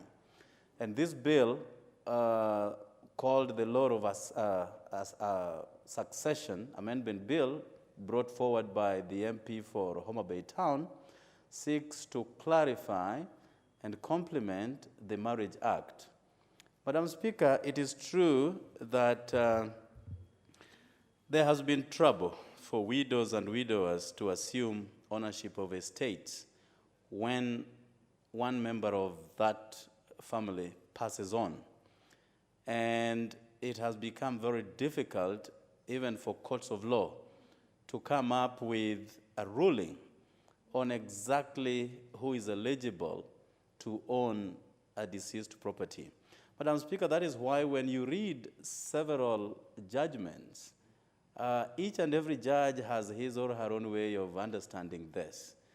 But I think this will hence put a lot of clarity on who is capable of owning any deceased property. And it has gone further to clarify who then becomes a spouse. A spouse, by our understanding, stemming from Christianity as well, is a man and a wife living together for procrastination, yes, they have put it clearly. Yeah, so that is the definition. And I think when there will be need for wealth to be distributed, a court of law, just in case they will be seized of this matter, will be able to know exactly who is eligible to assume ownership. Madam Speaker, widows have lost property to shadowy women who contributed zero to acquisition of wealth. Each time, and this house seems jinxed to me, that when a member of this house passes on, particularly the male members, the people mushrooming as girlfriends or wives coming forward is not a matter of if, but when. And we have seen this consistently happening. And I think what we have before us here today tends to put a lot of rest to this discord that we have continued to see. But again, as one member did allude, you seldom find such complaints to people who have left nothing in the name of wealth in our societies. They just die and they are buried, everything is quiet. If they had a wife, they had wives together with children, whatever little that they have, which commonly there is none, just a lot of peace and tranquility during that period. When a member, several pronouncements from judges, as I said, have been made, and I think this is going to have the matter put to rest. Madam Speaker, I think this is also a warning shot to these women calling themselves lay queens that their times are numbered. And what was otherwise a very rosy picture painted on wealth is now going to be normal. And now they need to know that as they enjoy the trappings, the opulence of the people as they live, then they should just enjoy as it lasts, because there will be absolutely nothing for posterity here going forward. And I think, again, Honorable Kaluma did talk about a family, a married woman with a husband who was still living, claiming wealth of a deceased just because he had wealth, and for a reason that they sat in a restaurant and was given tea and mandazi for a very short period of time. That does not qualify for anyone to seek to acquire the wealth of any deceased. So this law, I support it in its entirety, of course with that slight amendment on the last clause, so that families can also have some peace. When people die and their families are left behind, they are mourning, they are grieving. I mean, they do not have the latitude, the time, the audacity to, again start fighting court cases.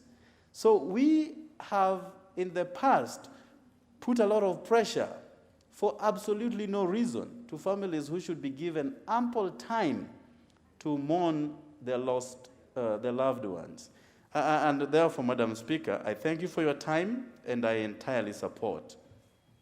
The member for Mogosho. Thank you, Madam Speaker. I rise to say I also support this particular amendment to the Succession Act. I think it has been outlined by many of the members.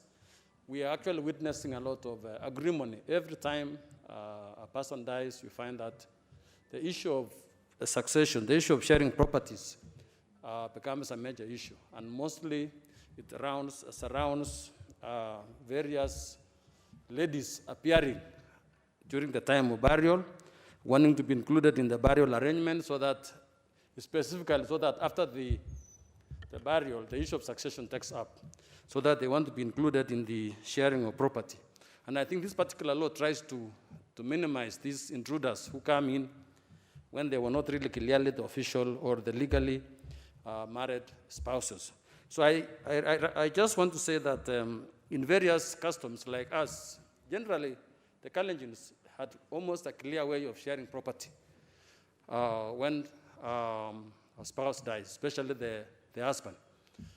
Whether you had one or two wives or several wives, it was clear how the wives and the sons share property.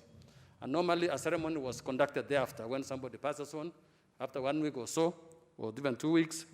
Normally we arrange a way of sharing these particular properties belong to the man. And every wife was assured, every legal wife was assured of being part of the property. But in this particular case, when we have a clear law, whereby we say those who should benefit from the estate of the departed, I think this particular amendment will actually try to safeguard the spouses, the legal wives of the departed person. In this case, I would like to say that it's good to put it clearly because it has become a serious problem.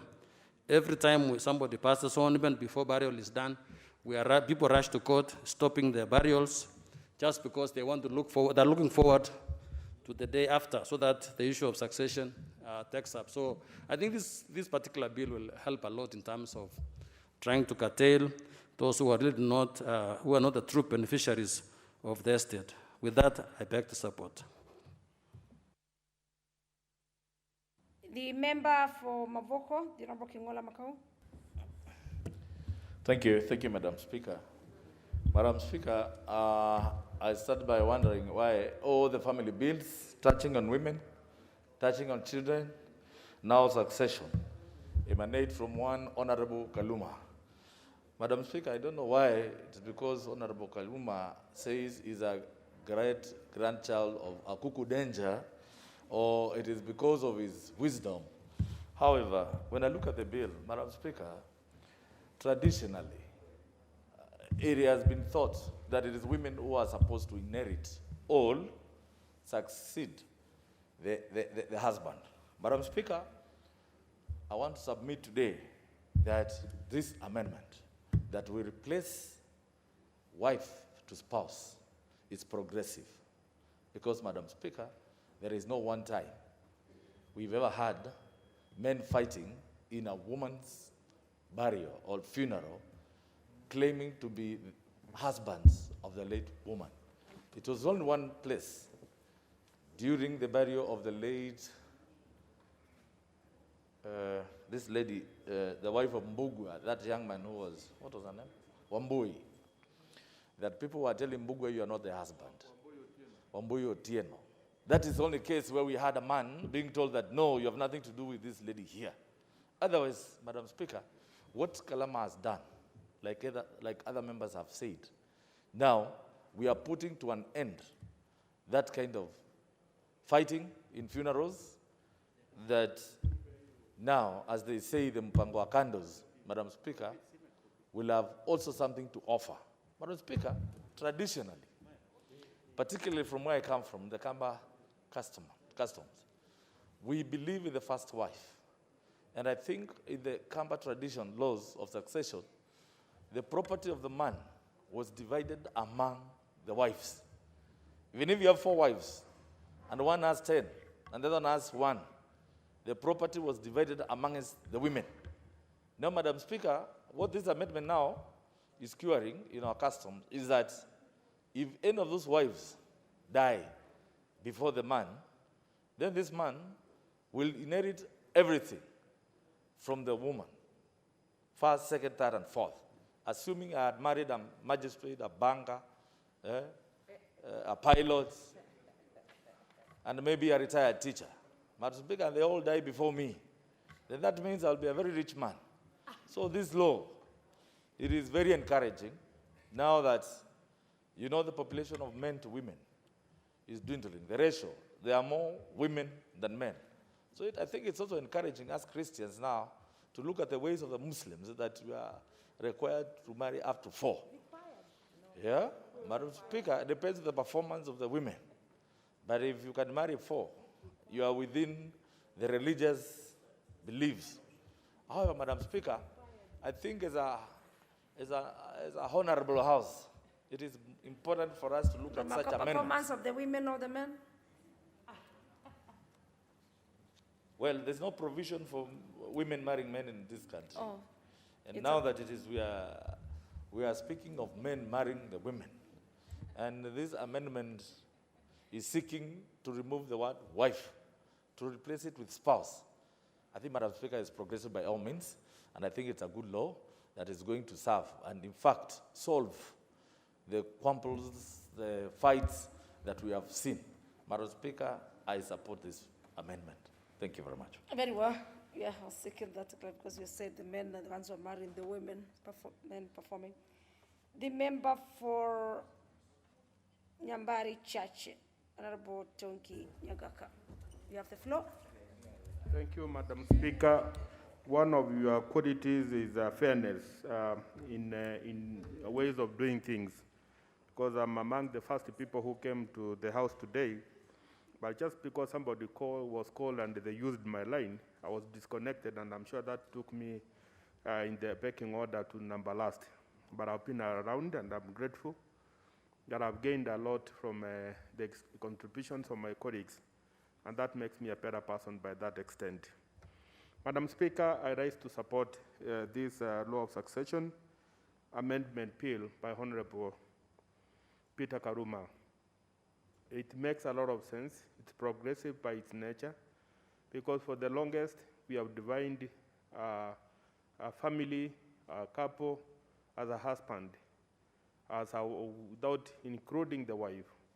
We have all, for the longest, whenever succession issues come up, we have only dealt with them in isolation of the husband, as if the wives are not empowered enough to have resources. It took one powerful lady by the name Honorable Judge Harriet Ongeri to make this determination that a spouse can be both husband and wife. A beneficiary of the estate of the deceased can also be both husband and wife. Before then, it was assumed that any wealth which is out there to be shared can only be emanating from a man. But now we have very powerful ladies. Madam Speaker, you are a testimony to the world that you are a very powerful lady with resources. Touch wood, nothing happens today. If you were to share out your wealth and you are no more in this world, and I hope that doesn't happen because I have big dreams for you. I hope someday you become a powerful person, more than where you are. Where would your wealth go to? Who should you, is it fair that your husband should not have a share of it or to share with your children? I think the law is progressive. We need to include everybody. Husband and wife should be treated in the same way. The same philosophy, the same argument you have had over the years, beginning from Beijing, that we want to empower women. We have empowered them. They should also be treated the same way a man is being treated. But having said that, Madam Speaker, I will acknowledge one of the facts that there are ladies out there who are absolutely doing nothing, only trading their beauty and waiting for a misfortune to happen to one who has wealth, who has some money. And then they are quick to rush to court, notwithstanding the pain the family is going through. Madam Speaker, it takes a long time. It's quite a process for a man to build the kind of empire that they have. And an empire, in this case, you don't have to own a bit of Nairobi to have an empire. Even if you have a shop in the village, even if you have some shares in the stock market, and the shares can be anything, you should be treated, you should be given a chance to share that wealth that you have built with your wife in a fair way, in a way that it does not discriminate your family who supported you. Madam Speaker, I was looking at the postings during Women's Day, and some analyst gave an example and explained the kind of contribution ladies make in our lives. Madam Speaker, she doesn't have to work in the formal way we know it. But if today you take into account how much ladies are sacrificing for the family to stand, you start appreciating their contribution. This is a lady, when all of you have gone to, you are tired, the man is watching the TV, she says, I'm tired, I need to go to bed. But her bed doesn't mean going to bed. She wants to go to the kitchen to sort out the kitchen. She wants to prepare for tomorrow. She wants to iron the clothes for herself and for you as a man, for tomorrow to make ready for the day to start without drama. She's preparing the children to go to school the next day. She's making sure she's singing them a lullaby before they sleep, switching off the lights in the house. She's the first person to wake up.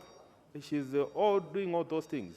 If you were to quantify all that contribution, Madam Speaker, probably they make much more in terms of helping the family, helping the man to have the peace of mind, which then helps him to make the kind of money that he makes out there.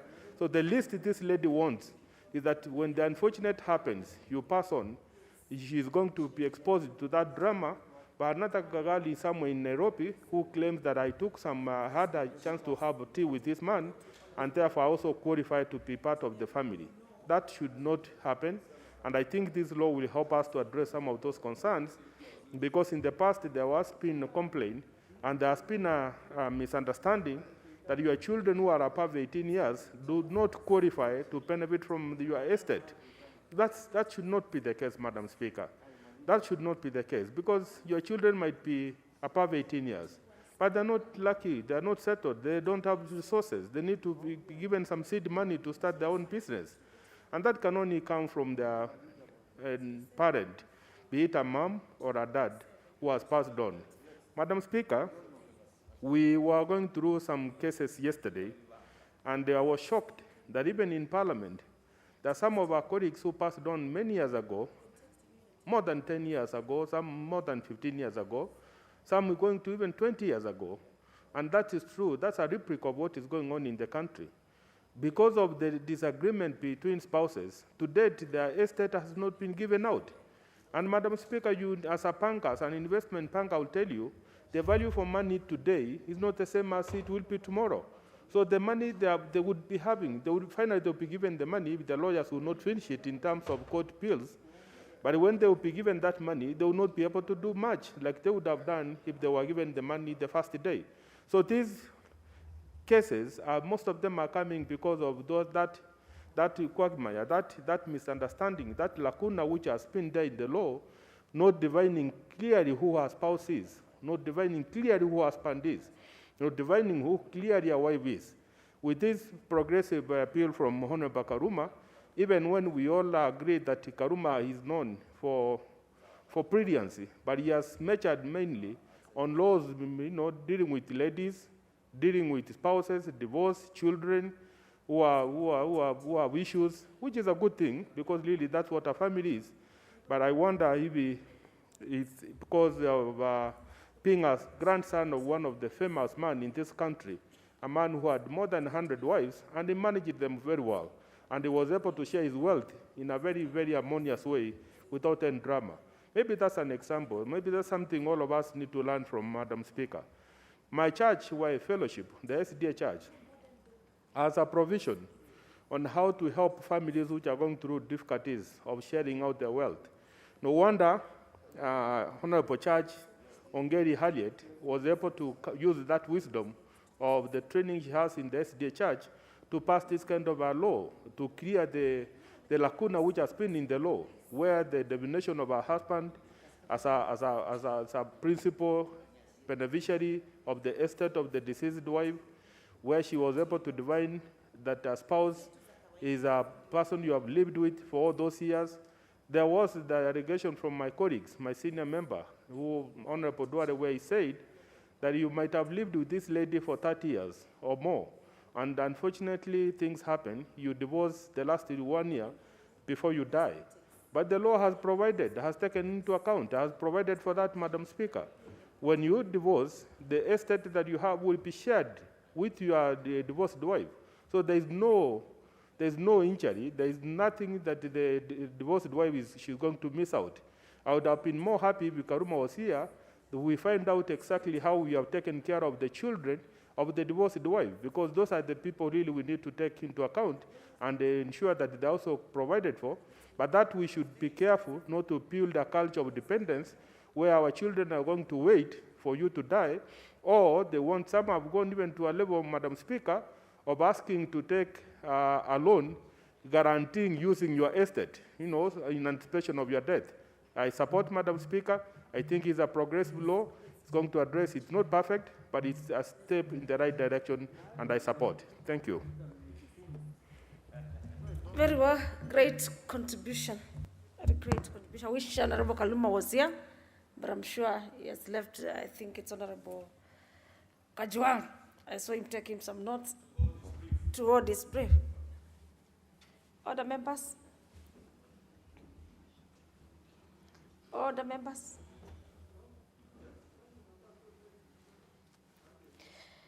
Other members, the time being 1 p.m., this House stands adjourned until Thursday, 11th March 2021 at 2:30 p.m. I thank you all.